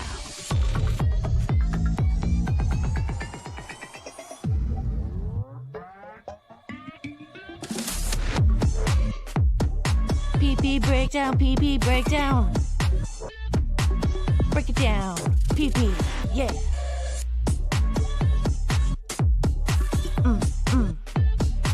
Think I need a piss break. I think I need a piss break. I think I need a piss break. Oh, yeah. Wash your hands. Don't be gross. I know you touched your pee-pee. I'm back from PP touching time. But now it's good old chat family time. Happy to be back on the other side of the BF Live Piss Break. Stream show 225, folks. Is that 225? Yeah, I got my glasses on. That's right, 2025, the year. Let's get my glasses back on. And let's continue with the show here. My boy Bobby. Well, hold on. What's up, buddy? Did you touch your pee-pee? Boy, did I. Did I? Oh, yeah, I did. Yep, sorry. Yes, I did, matter of fact. Thank you very much. It happens. It's mine. You're loud. I can do that. Well, yeah, exactly. I'm going to go back. I'm going to kind of reset the show a little bit and go back a little bit because I got to acknowledge Nikki, who shouted me out with a $3 super sticker. I got to acknowledge that. Oh, very nice. Thank you to the lovely Nikki for that. Let me give you one of these. I gave you this. Wop, wop, wop. That's some wet ass pussy. There you go. And I give you one. Thank you to my darling Nikki. I appreciate that $3 super sticker. And I see more love coming up in the future. Oh, I know you touched your peep. You know I did, Testicle Tiger, who also checked in. A great supporter and great friend. Testicle Tiger, thank you for your 4-month member chat, saying, I miss the chat family. I'll be back with you guys soon. Armchair, Perry emoji, Cyke emoji, Armchair, Buffalo, and Cyke. Thank you, Testicle Tiger. We'll be here for you. We haven't forgotten you, and I still see you hanging around in the chats.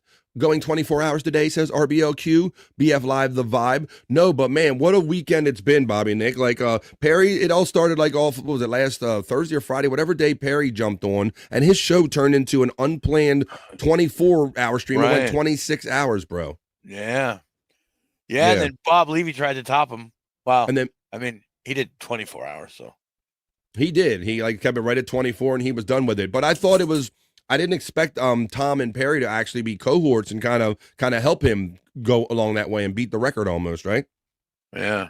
Didn't see that angle coming, but yeah, I see that I got home very late from the game the other night when Bob was doing the 24-hour, and I seen that Perry was on there with Granny, shout out to them guys, and then Tom was in there, and they were really holding it down. Fooled into 26 hours. Basically, that's how it was. And, Tom B was like, why don't we just, keep going? And it kind of just happened. Dude, it sucks missing out, nerd, but it's nice making money. There you go. I hate that the trade-off. That's what it has to be. Nikki said, thank you for the $2 super chat. It's time for BF to do the puffin dance. I do the puffin dance. Yeah. For my lovely Nikki, I'll do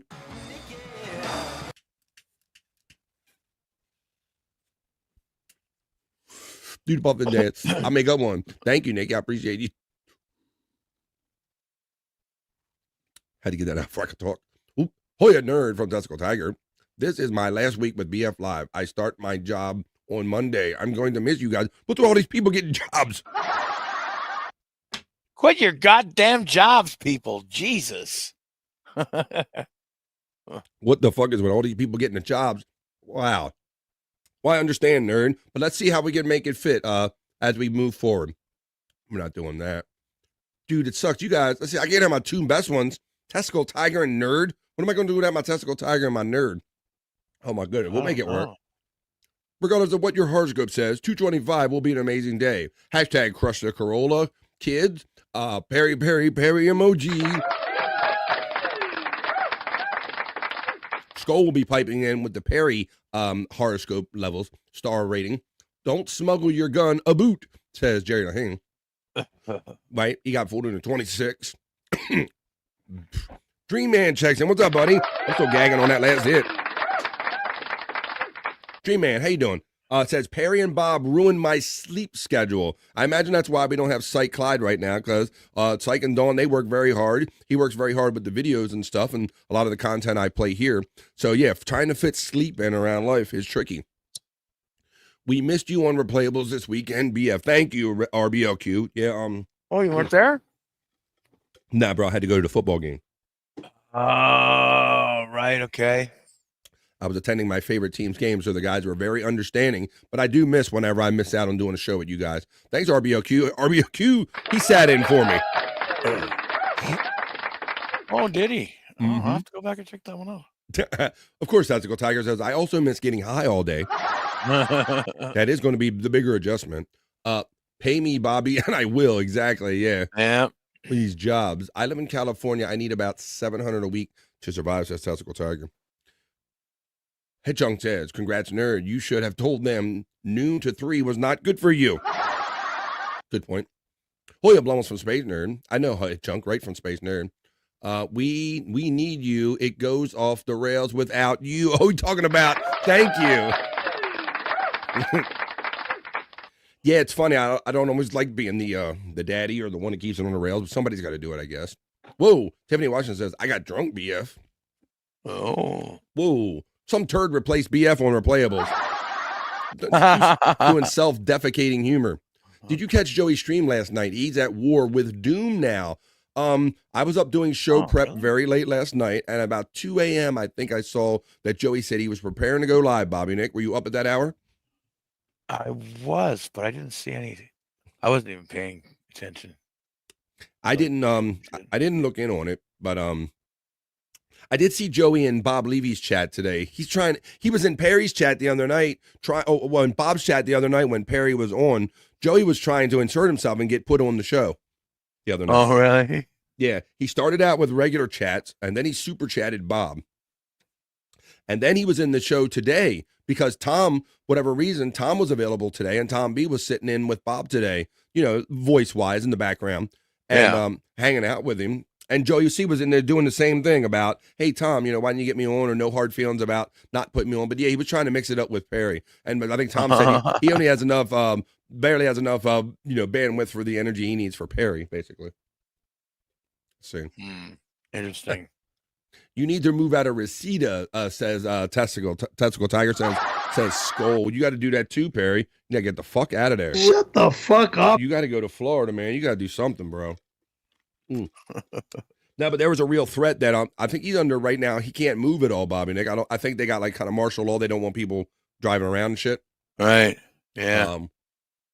Testicle Tiger. All I can do is puff. My body doesn't want any alcohol, says Nikki. FJC says Skull. RBLQ Hoya from Space Nerd. Space Nerd gets the Hoya from RBLQ right back. Red Ball quotes has fun with the Tom Gully poo.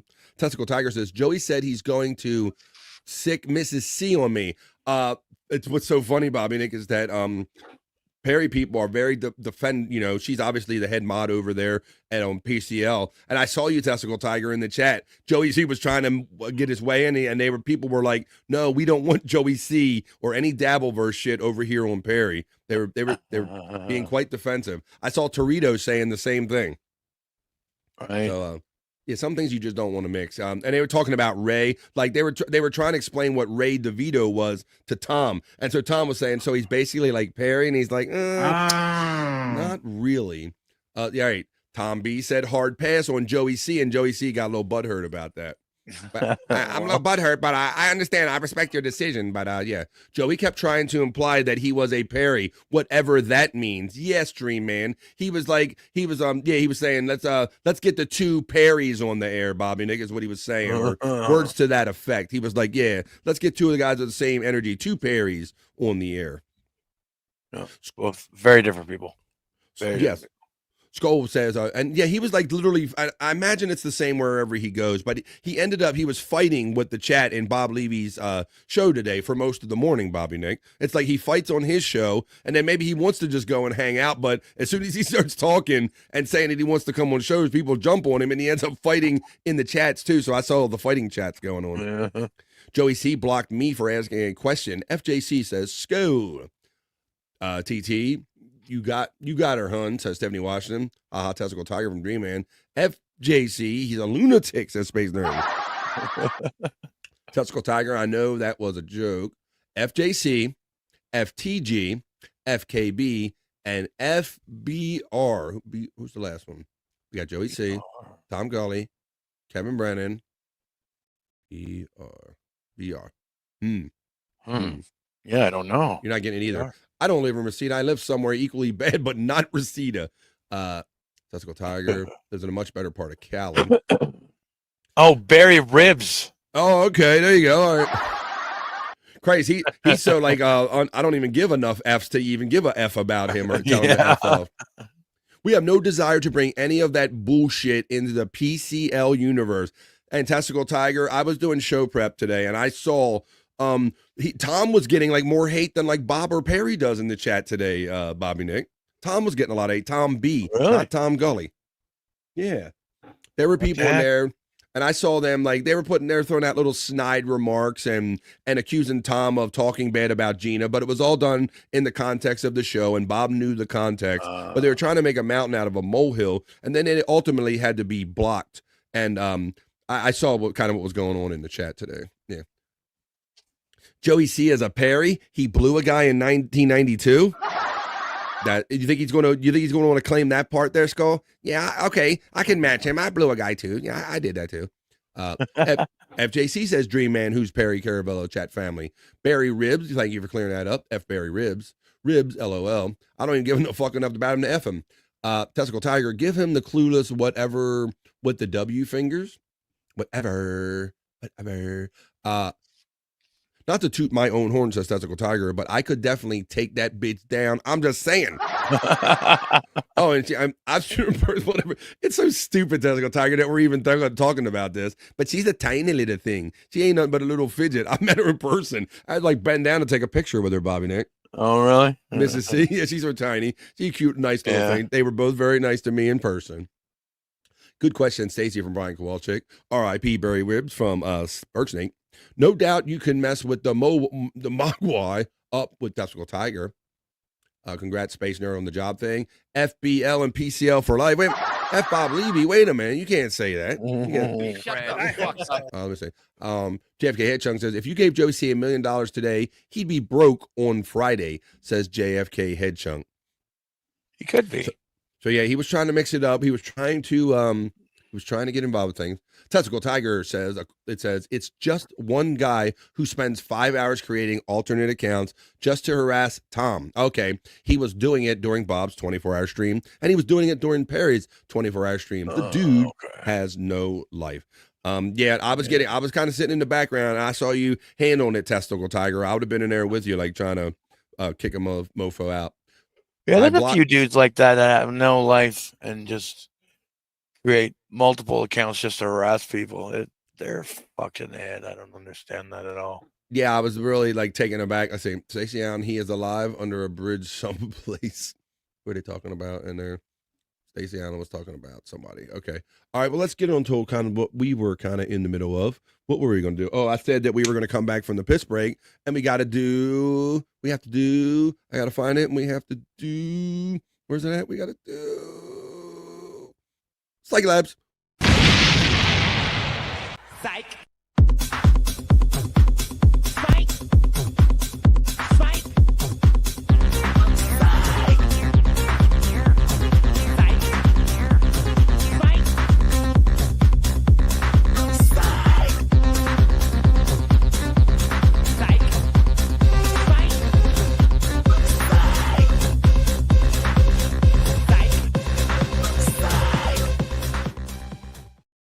That's right.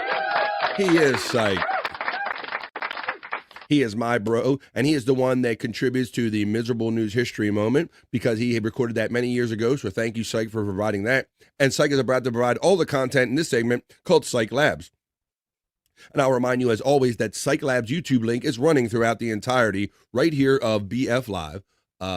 Let's say we got Tukey's Nana checking in saying FBN. Hey, that means Bobby Nick. Wait a minute. You don't say that. Like those people. That person. It's one person. Space Nerd says around all day long, fucking with multiple accounts. Yeah, you gotta go FBN. I will not tolerate that slander about my friend Bobby Nick. Space Nerd says, I don't know who Barry Ribs is, but now I want some ribs. She wants her baby back, baby back, baby back, baby back. Space Nerd is getting a little ahead of the game, and she's throwing out mad for the ladies emojis. Keep it in your pants over there, as well as Stacey Allen. Calm down, because it's Cyke Labs, and it's not long enough. Here it is, Tukey Nana saying FBM. Jerry Lane says, Testicle Tiger, and I have a life compared to that guy. Cyke, he knows what's up. It's time. That's what we're doing.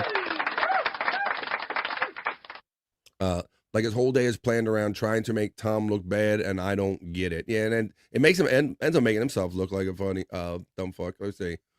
Tony Roma's had good ribs. Nikki says, y'all funny AF. Well, that's what it's about. You're part of it too, girl.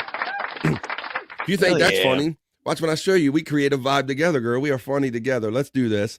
Let's show you some pieces I got right here. God, like I said, check out Cyke Clyde at your own leisure whenever you can, folks. But right now, don't do it now. Watch Cyke Labs right here and watch Midget BF. But I resemble this. But oh shit. Playing with my balls, Bobby Nick.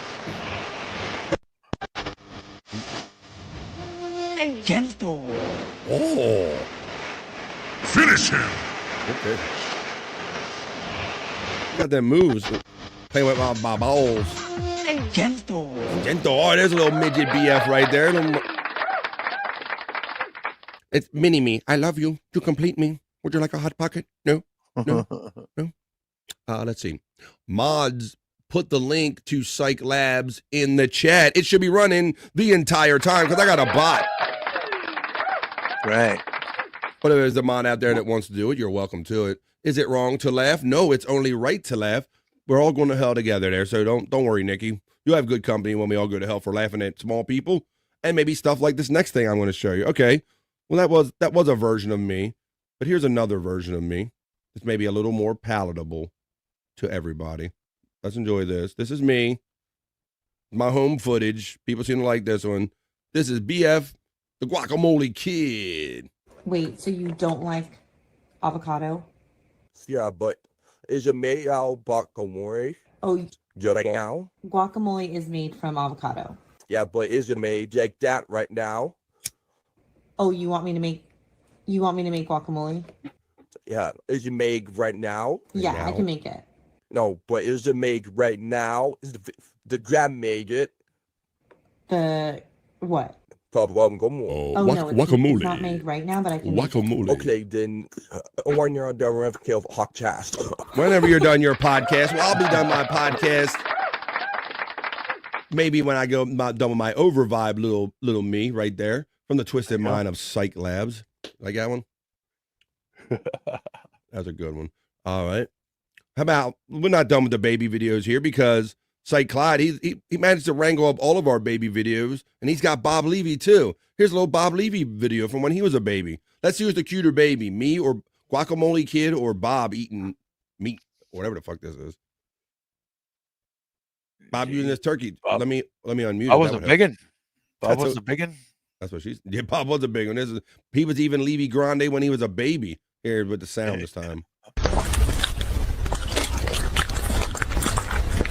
Now it's ASMR. I think so too, Stacy. But he's eating puddle chicken, JFK. You're right, buddy. The fuck is going on here? Says Uncle Jack checking in. We're having a baby off. All right. Too loud anyway. Baby BF is adorable. Sam Roberts. The other one. Look, hey, Sam Roberts. Yeah, they always do those face swaps. How you doing, JFK? The fuck is going on here, says Uncle Jack. Jack Hoya from Brian. Baby BF is greater than Bob Levy. Thank you, cuter. It's puddled chicken. Chubby baby Bobby Bumpers. Chubby baby Bobby Bumpers, says RBOQ. The OG puddled chicken. Exactly. And shout out to Cyke Labs. Yeah, shout out, buddy. You might be sleeping or catching up on your rest, but we appreciate you work hard when you do work, my buddy. So I appreciate you. Let me show you another piece from yes. Puddle chicken just does not sound appetizing to me. Puddle chicken, like what? Well, chicken is supposed to be like dry. Bob tried to turn it back on us because we told him that his chicken was too wet. It was like, look at it, it's all so wet. You got to cook it. And he goes, no, you don't understand. It's puddled. You know how Bob tries to do. His spin he tries to do. So now he's trying to make it like an actual thing that it's supposed to be something we're supposed to think is good food. Yeah.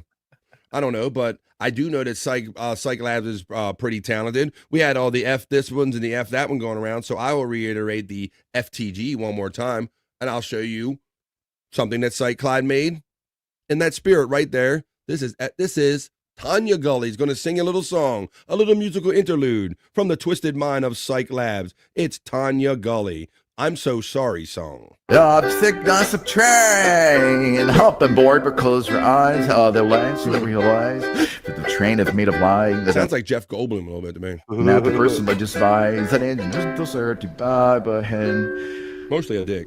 At least your head. In all seriousness, I do think it's really important that the whole couple of travel their mistakes. She hopes that everyone can learn from their mistakes and grow and change their behavior and be a better person. And this is something I've always tried to go when I make mistakes. It is something that I don't continue to try to. What? Oh, you okay? No. That you want to take the accountability. That's not the point of your mentality. Are you listening to Jack? And your goal is to ruin a life, but the person you despise, or you traumatize your lives and monetize their desires. I'm talking to you, Jack. I feel like I can already hear it from his face. She's gaslighting, manipulating. Oh, she's a narcissist to the rat. I would never make a mistake like that. Oh, I'm sorry, I didn't realize that all of you are perfect if it bleeds. Go to decide as me, bring out the daggers and eat from your perfect past and stab me repeatedly in my bony little butt. I'm sure you're disappointed in my shitty little soul. I tell you why I'm here to say that I was 100% in the wrong line. Sorry, I'm not gonna take that route of admitting to lies and rumors that she made up for clout. Everybody, I found someone new to hold best. She did some things that I do not like in her past. So everybody crowd aloud, but swear about so we're Turk. But not it's a fun fact, it'll show. You'll know what it lead Thor, but it's your fingers on the keys. You don't need any armor when you can hide behind a screen to shoot big out and a click and then. Your reputation is deceased. But the only thing I've ever grown is my 2 Persian cats. Not a groomant, let's lose it. You didn't understand as she was calling to fan. And I'm not a predator, I didn't know a lot of nothing so. Because 5 years ago, on the dark joke.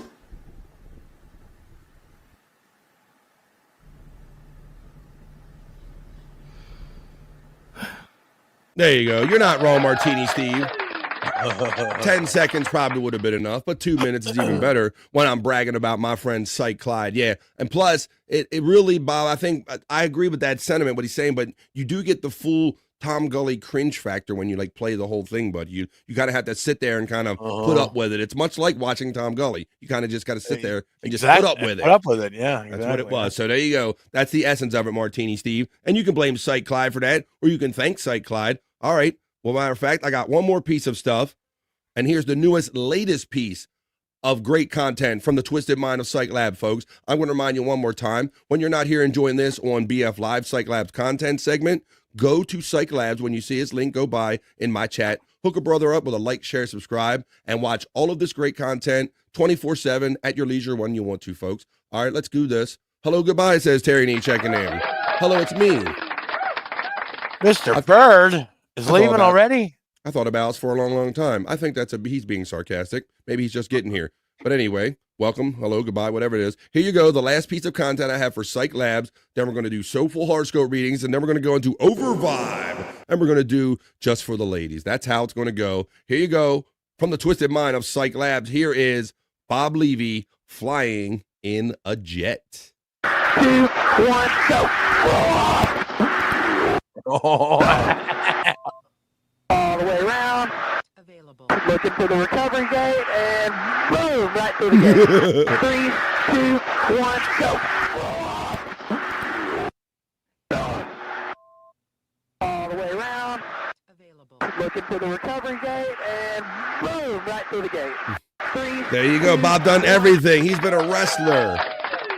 He's made commercial. He's done everything. He's even flown in an airplane.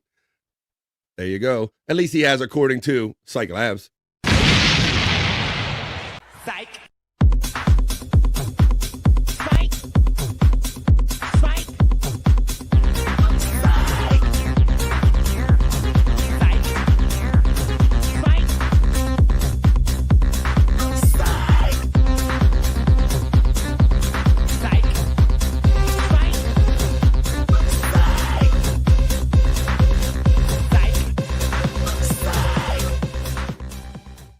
Shout out to Cyke and Ding Dong and the creative, great couple at Cyke Labs for that segment right there. Thank you very much.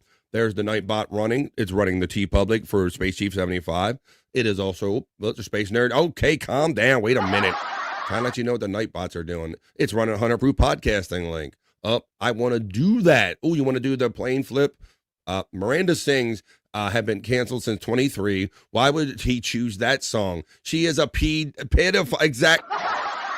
I think you've kind of put it together when you're trying to do. See, you see what Cyke Clyde's going for there? Trying to make association there, directly, indirectly there, Nikki. There you go. Because he's not. If we like them, that wouldn't be a good one to make. I never even heard of this chick. What did she do? Never mind. I'll look it up myself. And then Nikki tells you. Nikki Jack talked to last night. You may want to rewatch it. Cyke Night says our friend Jerry Lahane. Anything to get close to space, says Space Nerd. All right. Well, I'll get you a little closer to space in my own way as we head towards Over Vibe. But before we do, I'm going to go over to my horoscope reading studio. I'm about to caress my crystal balls ever so gently. You throw your signs in the chat, and we do BF Live's Soulful Horoscope readings. And let's see what the stars hold in mind for us, and maybe that'll get you a little closer to space. Space Nerd. Soulful Horoscope readings. Hey, are you feeling lost in search of life's answers? Well, search no further. This is BF's Soulful Horoscope readings.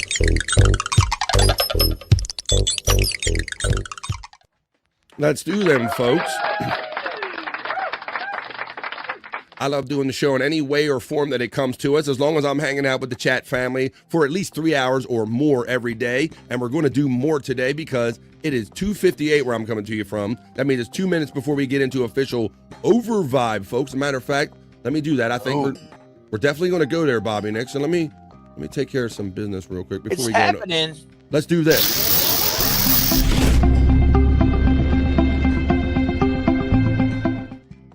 We're going into Over Vibe. That's right, we got fancy Over Vibe bumper. Nice.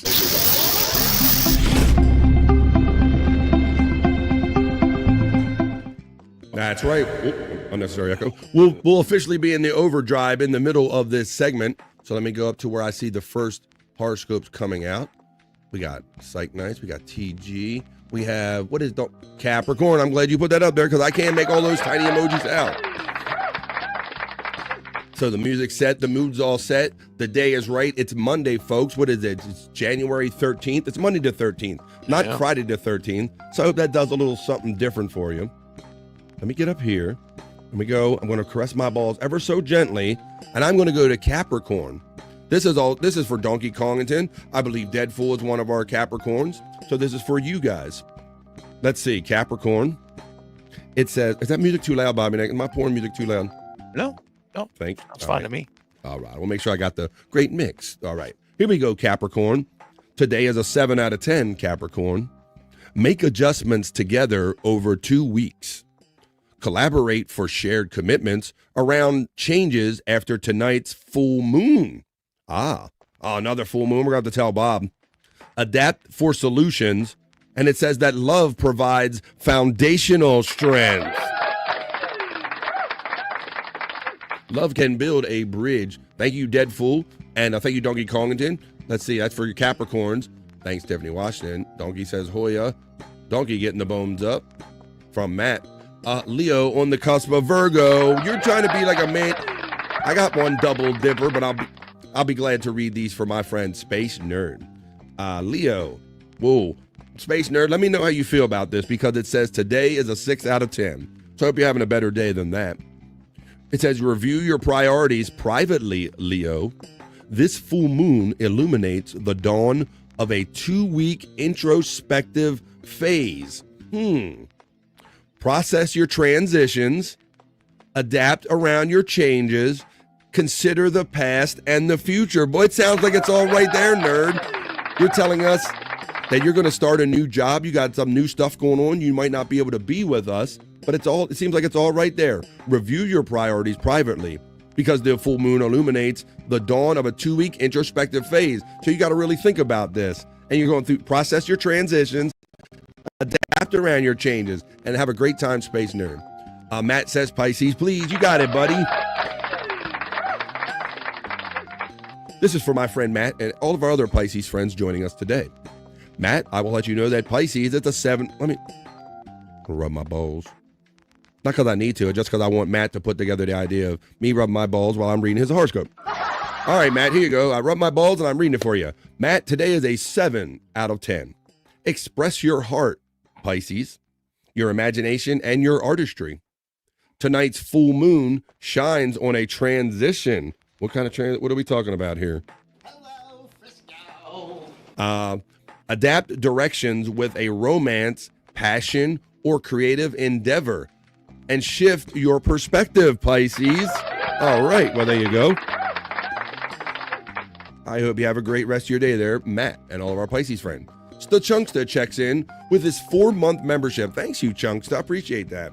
The last time BF told me my day was an 8 out of 10, I was projectile vomiting into a garbage can at work throughout this segment. For the ladies, didn't help that either. That was awesome, man. I thought I did pass by you talking with other people, talking about this, Bobby Nick. He was talking about how he was trying not to be sick in my show the other day. Oh, yeah. He was like throwing up the other day. Well, I hope you're feeling better, and I hope that the throwing up is not a direct result from partaking in BF Live. Thank you, Chunkster, for your 4-month member. Jerry Haynes says, I never knew what puddle chicken was. Yes, Jerry. Bob has it on a member-only show. They challenged him to cook one time because he brags about being a great cook. And he presented this pan, this oven-baked chicken, brother. And all we could really notice is that the chicken really didn't look fully done. And it looked like it was sitting in a tremendous puddle of its own juices. And puddle chicken was born. So Chunkster, it lets me know that every time somebody throws out a membership, it just lets me know that you're rollover and you're still a member. And you're still chat family. Thank you, Chunkster. Donkey Kong says, Hoya Space Nerd. I love over vibe. You love over? Really? You love what?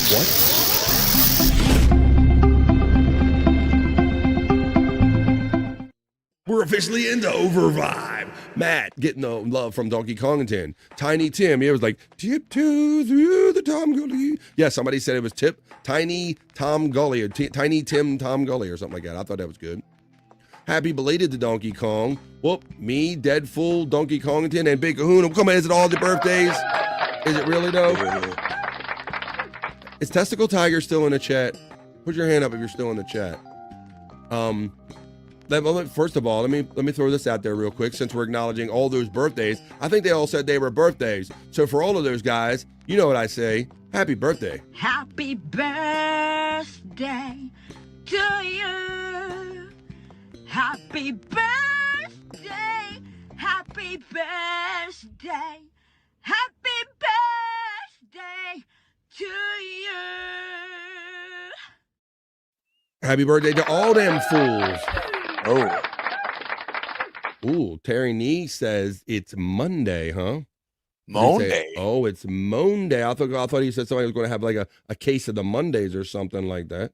I was oh, there it is. Uh-oh. Sounds like somebody's got a case of the Mondays. The Mondays. I don't know about the Mondays, but Terry Nee says it's Mondays. It's a you said, I think you're right, Terry Nee. It is a Monday.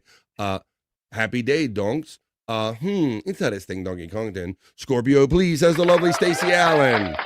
As I go back and put on the mood music and we continue on with BF Live's Soulful Horoscope readings.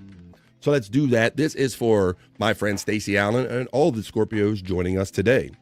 Stacey, I will let you and your Scorpio friends know that today is an 8 out of 10. So I hope you're having an 8 on a Monday. Your exploration changes and adapts, Stacey. The full moon illuminates a shift in your educational direction. Experiment with new concepts for a few weeks. There you go. We have to let Bob know about this full moon, Bobby. Like, you know how he's very affected by the full moon, isn't he? He is, yeah. Seems to be changing during these full moons. He is. All right. Space Nerd said, oh, Virgo is yours, and it's yours, so it's easy. Okay, come on. Well, no, I'm sorry.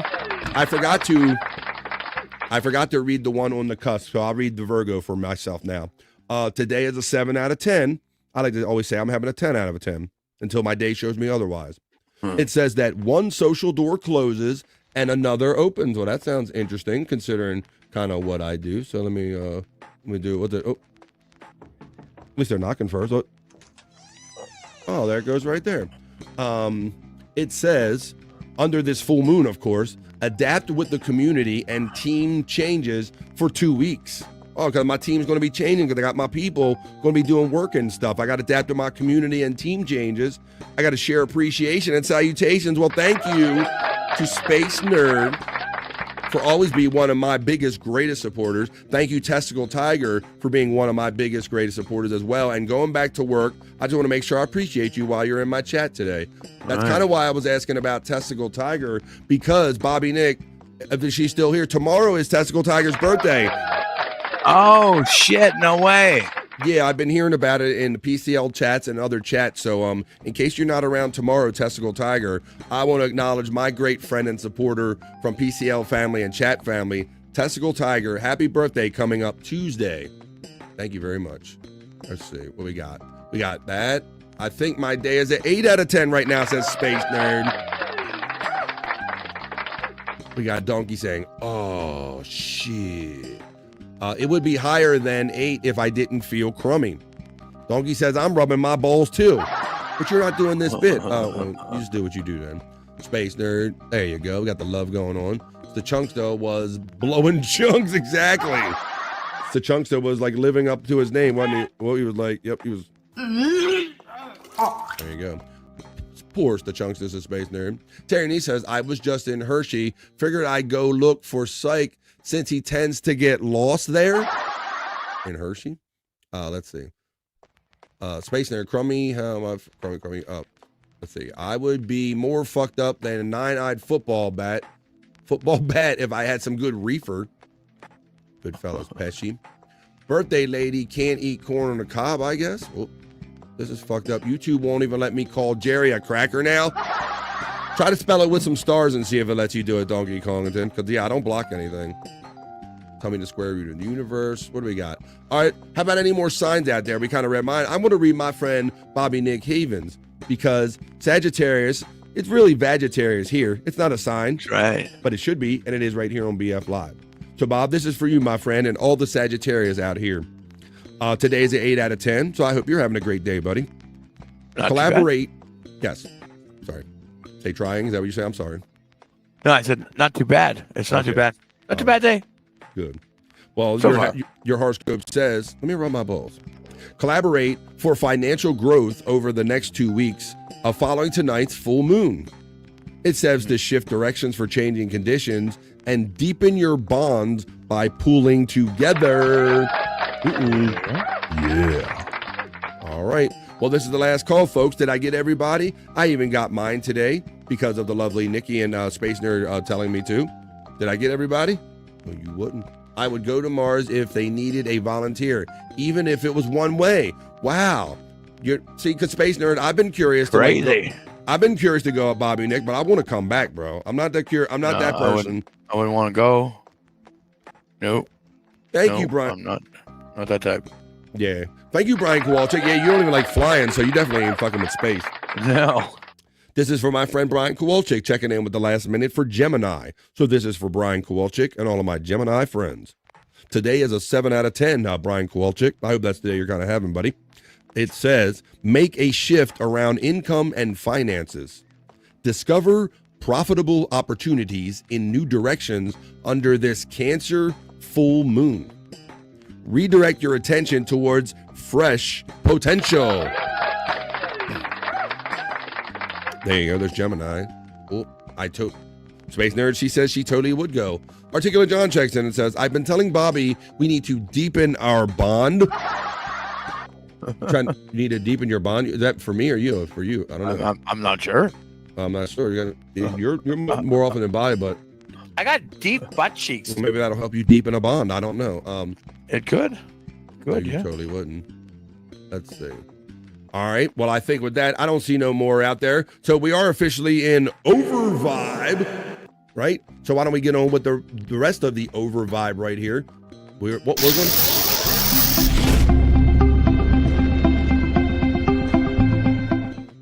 That's right, folks. That was the BF Live Soulful horoscope readings for this Monday.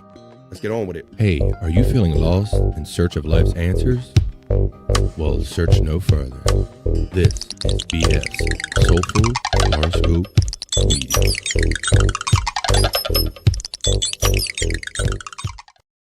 Are you having fun on this Monday, folks? I hope you are. Yeah, it's weird. It's weird, like for the past. Well, the things that you're playing, like I could still hear the music in the background while those things were playing.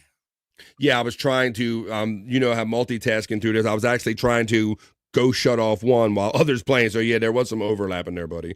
My Soulful horoscope, my porn/horoscope music playing in the background while I'm playing all my assets are playing at once sometimes. You have those videos uploaded right to StreamYard though, right? Yes, I do. Yep. So aren't they supposed to mute your mic every time they play? You were hearing me? I thought you were just hearing like the other assets playing all at once. Well, yeah, but how does that happen? I'm not even sure how that. Yeah, technically it's supposed to mute when you're like playing an asset like Overvibe.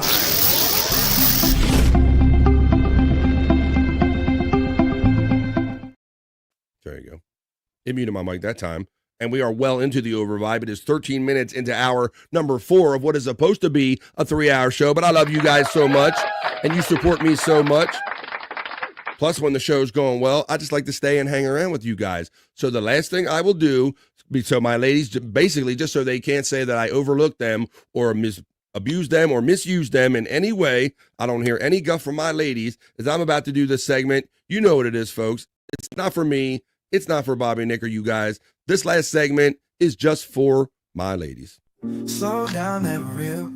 Let's take it nice and easy. Bring in all the heat. Making hearts go crazy. You know what they crave in every single frame. Just for the ladies, we're playing this game. The Cyke stuff needs to be shorter so we see more juicy mammy just for you and me. likes it more than anyone else. He's loving every second, everything he melts. Ladies gather around, the show's just begun. So for you, we're having our fun.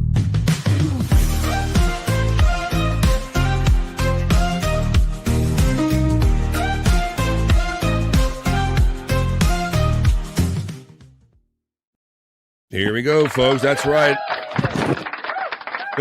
I'm whether I like it. Well, you all right, buddy? Your mic's on too, bud. I might have to mute Bobby Nick. Sounds like you're going through some pain over there. Let's listen in to Bobby Nick. Damn it anyway. You all right, buddy? I'm going to put him backstage because I really don't know what's going on. I know, look. Stacey Allen says, look how pretty Bobby Nick is as a girl. Yeah. That's AI Bobby Nick put in as a girl. They said female Bobby Nick, and that's what you got. You know, Bobby. Well, can we get Dad Bobby? Hey, Jules checking in. Well, you know what, Jules?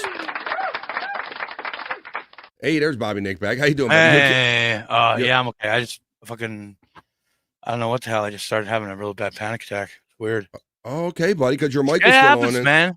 Oh, so I was like, I didn't know what was going on, so I like muted your mic and I listened in and I did a little bit of everything. You okay? Yeah, I'm okay. Just fucking heart pounding like a son of a bitch. Wow, I don't know crazy. what the hell. Yeah, it happens. My heart don't go. I gotta yell. I gotta yell something. I thought I muted myself, but I guess I didn't.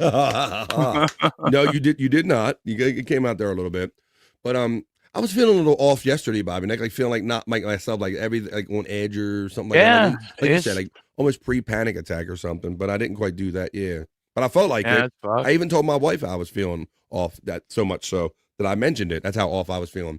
Hey, Jules. Thanks for checking in, Jules. I know you always say you're hardworking and you always listen in. You don't always have time to chat. She goes, can we get dad bod video? You sure can, girl, because I'll tell you what, this segment isn't produced by me or Bobby Nick. This is produced by the ladies, and certainly you being one of them. So you can send me anything you have at BF Live 420, the number 420, at gmail.com. BF Live, the number 420. at gmail.com. And what's it? Space Nerd sends me stuff, and I guess Space Nerd, Testicle Tiger, Stacy, who my own sister sends me stuff. So let me assure you that this segment is not by me, and it's not even for me. This segment is just for you and just for the ladies. So yeah, if you guys, if you want to talk to your ladies, or if you want to turn in some good dad bod man meat yourself, I'll play it for you because I love having some great ladies in my chat. Whoa, Space Nerd throwing it. We need a mop on aisle nerd, and we haven't even started the segment yet. They were admiring how looked you good as a girl, Bobby Nick, on your avatar. Oh, yes. Mm-hmm. Nikki was going to leave, but she says, damn, I have to see these hunks. Well, come on. You ain't leaving yet, girl. You need the vibe. You need to be part of the vibe. Okay, you okay, Bobby? Dream Man would like to know. Yeah, I'm good now, brother. Thanks for asking. Space Nerd, one of the providers for this segment, the contributors, producers, says, Jules, I can't find any, but I'm down for that. So there you go. If you find any, Jules, you send it to me at bflive420@gmail.com. It's Bella Nick, says Dream Man. Bella Nick. I smoked reefer once and died. Oh, smoked 2 joints in the morning. Dream Man. Skull from Donkey Kongton. Love you, Bobby, says Dream Man. Just wanted to let you know they're checking in on you. Love you too, brother. Yeah, I've been dealing with this shit since I was like 14, so I'm used to it, but it still doesn't make it. It could still be hard sometimes. So it is what it is.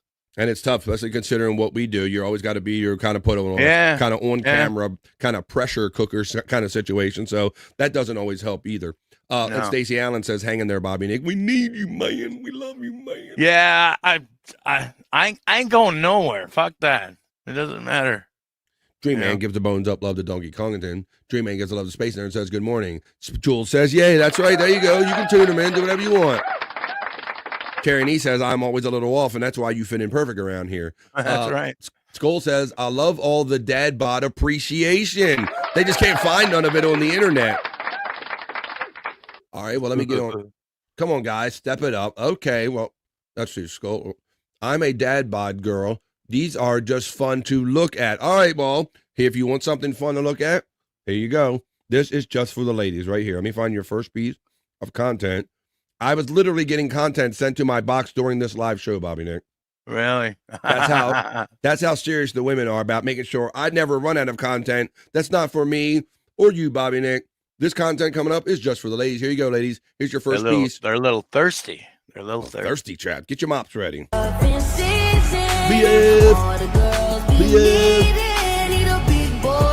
Miley Cyrus. That Miley Cyrus? There you go. BF, copyright music.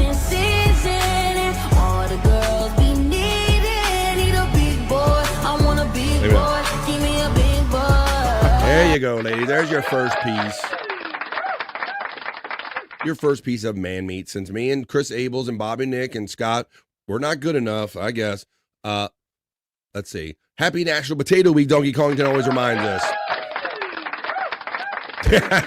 Donkey Kongton also says, yeah, he looks like he can take about 10 inches. Hey-o. Hello, Frisco. Oh, God says Space Nerd, and then she follows that up with this. Oh, that's what I followed it up with. Man. My wrong one. I went for my wrong sound effect. That's what I meant. It was Freudian. There you go. That's what I was going for. Who works out with a heart on? Apparently you will be right now if you start working out right now, Dreamman. Stacey Allen says, I don't know what he's doing, but he can do it to me. Jules, while wanting some dad bod, not really having a problem with this because she simply says, whoa. And Jules, that's right. Let's see. There we go. Space Nerds having fun with the 4 to the ladies emojis. There you go. All right. Well, hang in there, Jules. I'm glad you're here. You're here just in time for a segment that's not for me. This is just for you and the ladies right here. Oh, let me go. Actually, well, okay. Here we go. Once again, all of these entries are submitted by the ladies for the ladies. Even this one. Mistä apua saa, mä huudan sos. Sitä nyt tarvitaan, mä huudan sos. Olen niin onneton, taas mun nainen jättää. BF, that's German copyright music. Nainen jätti taas mun, mä huudan sos. Miten tästä toivun, mä huudan sos. Kyllästyn elämään, eikö toivo? What's that doing for you, ladies? There you go, look, Stacey Allen says, there you go. Saying a little something for everybody. BF, that's German copyright, YMCA, BF. There you go. See, Stacey, I was going to mix up words there. There you go, Jules, your dad bod. That's hot, she says in the Paris Hilton style. Dream Man was boogieing to that, as well as the YMCA, says our friend Donkey Kongington. Well, there you go. That's Perry's dream daddy.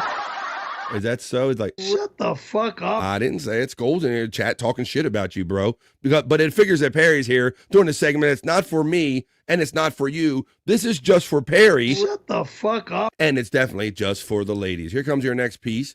BF, by the way, BF, that's copyright.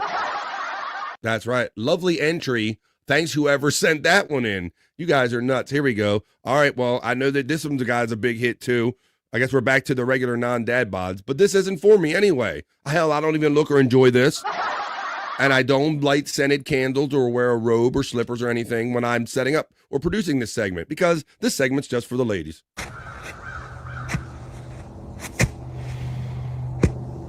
This guy again. Let me guess. He's throwing his wiener out there. Yeah. See, I'm producing the show. I'm not jerking off while I'm watching this. No. I do not love it, Stacey. Good morning, beautiful. Happy fucking New Year. Let's make it a good one. All right, there you go. You keep your Harrigan in your pants there, guy. Morning Thane, says our friend Space Nerd. Oh, there's our man. 10 out of 10. 5 star. 5 for the ladies. That's right, ladies. If you remember, we have a special for the ladies emoji in here, and you can give it 1 out of 4, 5 star, or for the ladies rating. He had cum otters. Whoa, is that what that was? Ooh, I agree, Stacy. All right, well, let's go, folks. I'll do 2 more for you, ladies. And these next 2 pieces, I definitely did not pre-watch with lotion or anything like that. in a bubble bath with scented bubbles. I didn't do anything like that because it's not for me. I wouldn't do anything like that. Or candles. I'd watch this for the ladies.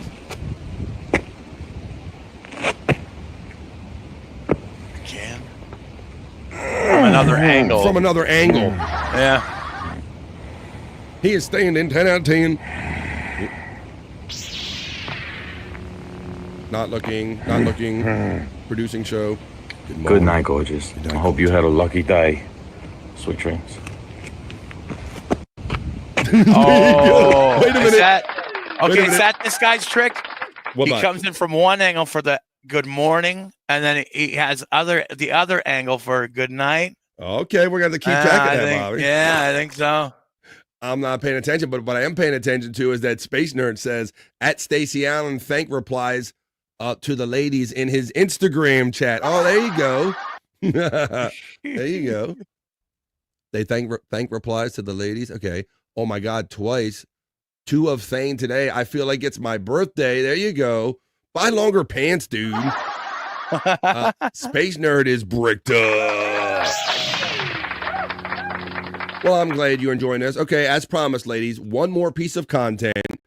I'm glad you're enjoying this, and I'm really going to miss. I hope that we can get together in some other fashion. We'll definitely see each other in other shows and all, but whatever way we can make the new work out, whether you check in a couple times during the day while you guys are working or whatever the case may be, I will always have you. You're always part of the BF Live family, no matter what the future brings. So let me show you this last piece of content that isn't for me, and it's not for you, Bobby Nick, unless you're feeling particularly horny, but this one is definitely just for the ladies. Here we go. Our last piece of content, because you say, Bob, why is this the last piece of content? And I would simply say to you, because we're in Overvibe.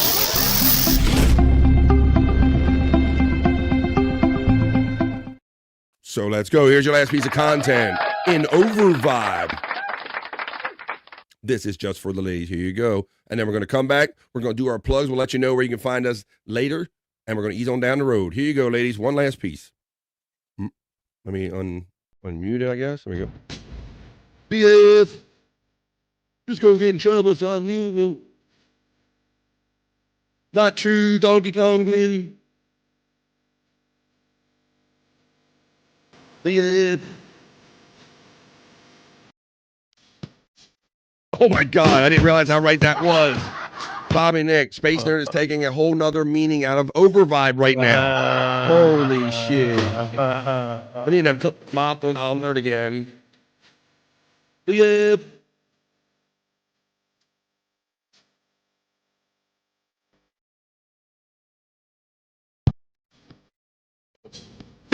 What? All right,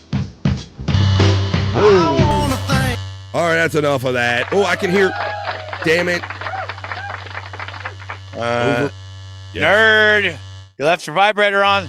Oh no.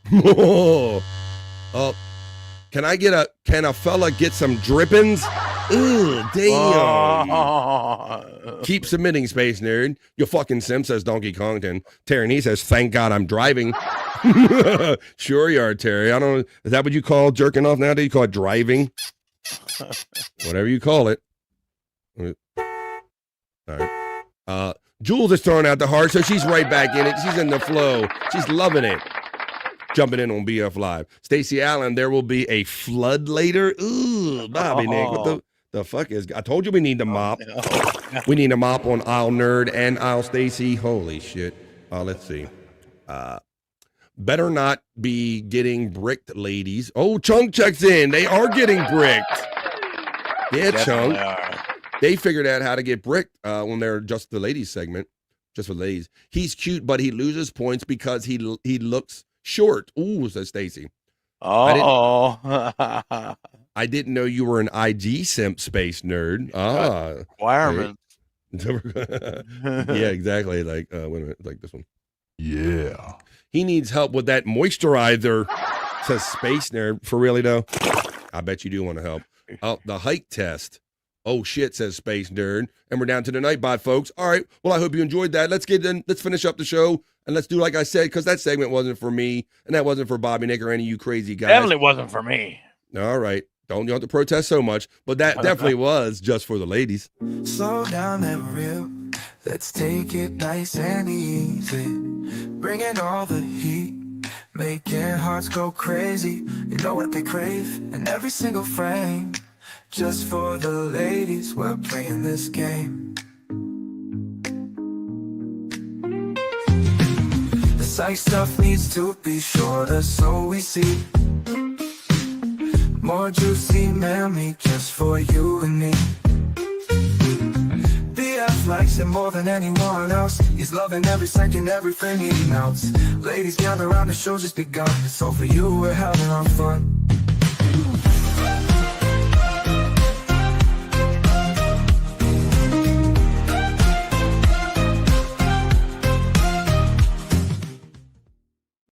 And there you have it, folks. I didn't keep that up there because I was masturbating to that or nothing, folks. There you go. As promised, we fitted in an extended kind of little different version of BF Live, The Vibe. We are officially well into Over Vibe.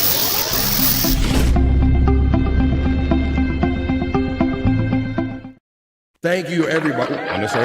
Thank you, everybody, for being here today.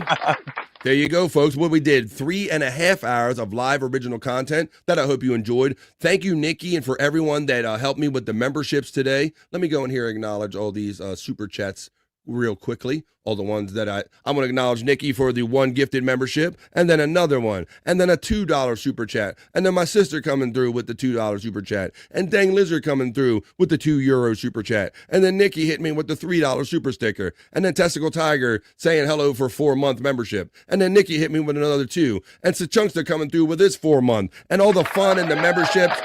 We had it, we did it, we done it, we're doing it. Thank you, Chops, for being here at the beginning of the show, for checking in today on BF Live. Once again, you're welcome anytime, folks. So let's see, it's Monday. So there you go, folks. Hopefully we started off the week on a positive note. You don't have to wait to get home from work to have a good day. Hopefully you had a good day now. So let's see what we're going to get into later. I really don't have nothing going on tonight. I understand that there's going to be a Perry. I think there's going to be a Perry premiere tonight. Tom said with all the stuff going on that they're not going on live tonight. So don't look for that. But maybe I'll see you in the chat over there. Or I'm going to turn it over to my friend Bobby Nick Havens, who is going to tell you where you can find him the rest of the today and the rest of the week. Take it away, Bobby Nick. Well, tonight at 7 p.m. Eastern, you can check me out on the Lunatic Lounge. We do that at 7 p.m. Eastern at Bobby Nick 1978 on YouTube. And then tomorrow at 7, once again at 7 p.m. Eastern, check out No Filter with Andrew and Friends on the No Filter with Andrew and Friends channel. And then Wednesday, I'll be in the lounge where I do a music video show, guys. It's a request show. So for the low, low price of $1, you can see your music video on my show. That's at rumble.com/The Bobby Nick Show. Or just search up The Bobby Nick Show on Rumble. Go to rumble.com, guys. Give me a follow. That's it. There we go. There you go. That's right. And of course, if you were paying attention, all of our friends' links are running by the Nightbot. The bots have calmed down. The great bot wars have finally been settled, and they're all getting along. And the Nightbot lets you know things like our friend Sack Squatch. You can join the Sack Squatch Discord, or you can see Bobby Nick's link running in the chat, as well as Cyke Clyde, Scott Fitzpatrick, and all of our other friends. Skull says, we need the video of Joey ripping his shirt off in the Just for the Ladies section. Peak male perfect. Really, I wouldn't have had a mop big enough to clean up that action there, Skull. That's a great suggestion to have a little fun with it. Let's see. I'd like Thane to fit it in. Whoa, hey, oh, shit, we fit it in. Let's see. Stacy is getting the love from Brian Kowalczyk. There's our Simps, our guys. There's Sack Squatch link running. Hey, Mason and Portland checking in. Hey, what's up, MSI Mason and Portland? Mason, how's it going, man? AKA Portland Shane Gillis saying, yo, Bobbies, how you doing there, brother? Checking in on this day. We're about to wrap up the show because we're officially into, you know what?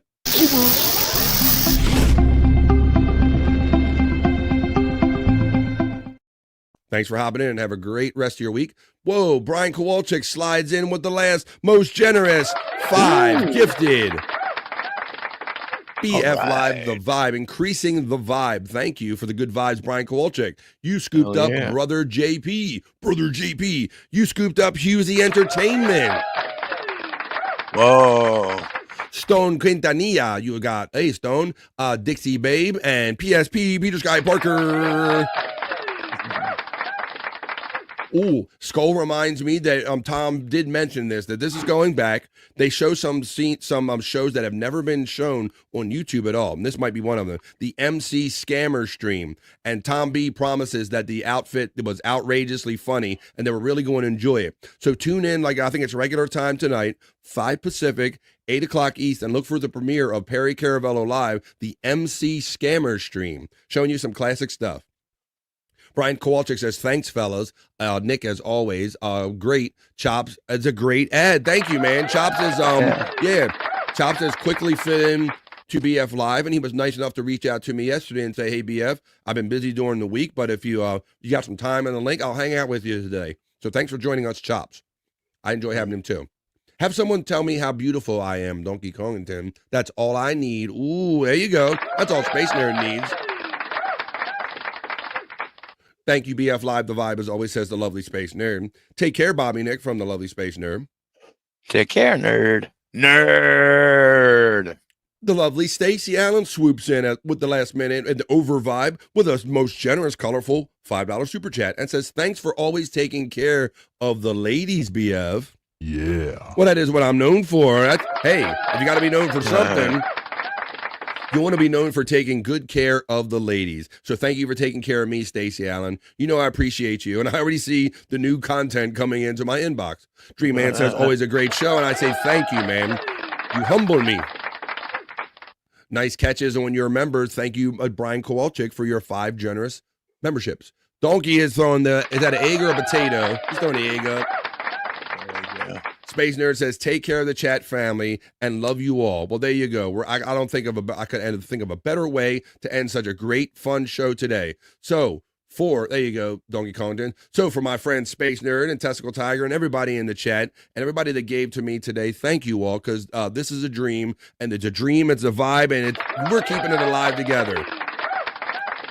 I'm the vibe, you're the vibe, we are the vibe. So for Bobby Nick, for Chops for joining us earlier, Scott Fitzpatrick, Stormy, Andrew, and all the chat family, I'm going to say peace and love, and I will see you the next time I see you, which is be right here for BF Live 226, The Vibe. This is The Vibe, folks. Peace and love. Have a great rest of your day, and we will see you the next time we see you right here on BF Live. Bye for now, folks. See ya. That's enough internet for me today. I am going to wash myself with holy water to get rid of all the stupidity I saw today.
Thank you for tipping. Perry, my love. You don't need reveille when you got me. I remember the way you looked at me, licking your lips and staring at my crotch. Show me your butthole. Men God, holding you're a hands. liar. Goat. Men holding hands. Goat. Men holding hands. So much that you just lie on planet Earth. No, wrong, scumbag. I do need reveille. I do love reveille. And if you don't like the fact that I'm saying her name, tough shit. You said her name. Now I'm saying her name. So no, that technically doesn't count towards the crowdsource because it was mentioned. Thank you. So we go in the neon light, Harry staring, his balls get tight. Creeped on up with lust in his eyes. Said, I want your load, please dump it inside. Soviet Gulf, like a cigarette. Well, Harry, I give dick that you won't forget. But if I breed you, there's a deal to make. Promise me for both our sake. You get pregnant, I'll abort it. I'll abort it with bleach. You got a fetus, I'll abort it. A coat hanger will reach. Harry spread the cheeks. Soviet going deep. I'll shit on those tits. Harry lives for this. If you get pregnant, I'll abort it. I'll abort it with bleach. You got a fetus, I'll abort it. A coat hanger will reach. Harry wants a cream pie. He wants a half-goat baby.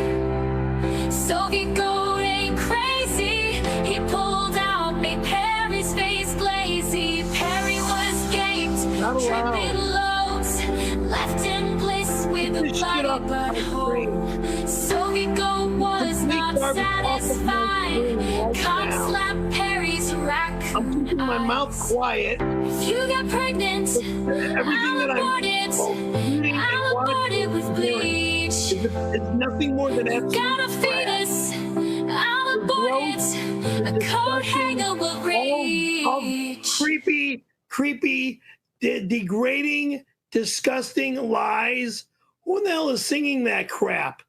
Or is it a computer audiograph to make it sound like there's somebody singing it, which is able to be done with these new machines, because that's not called music.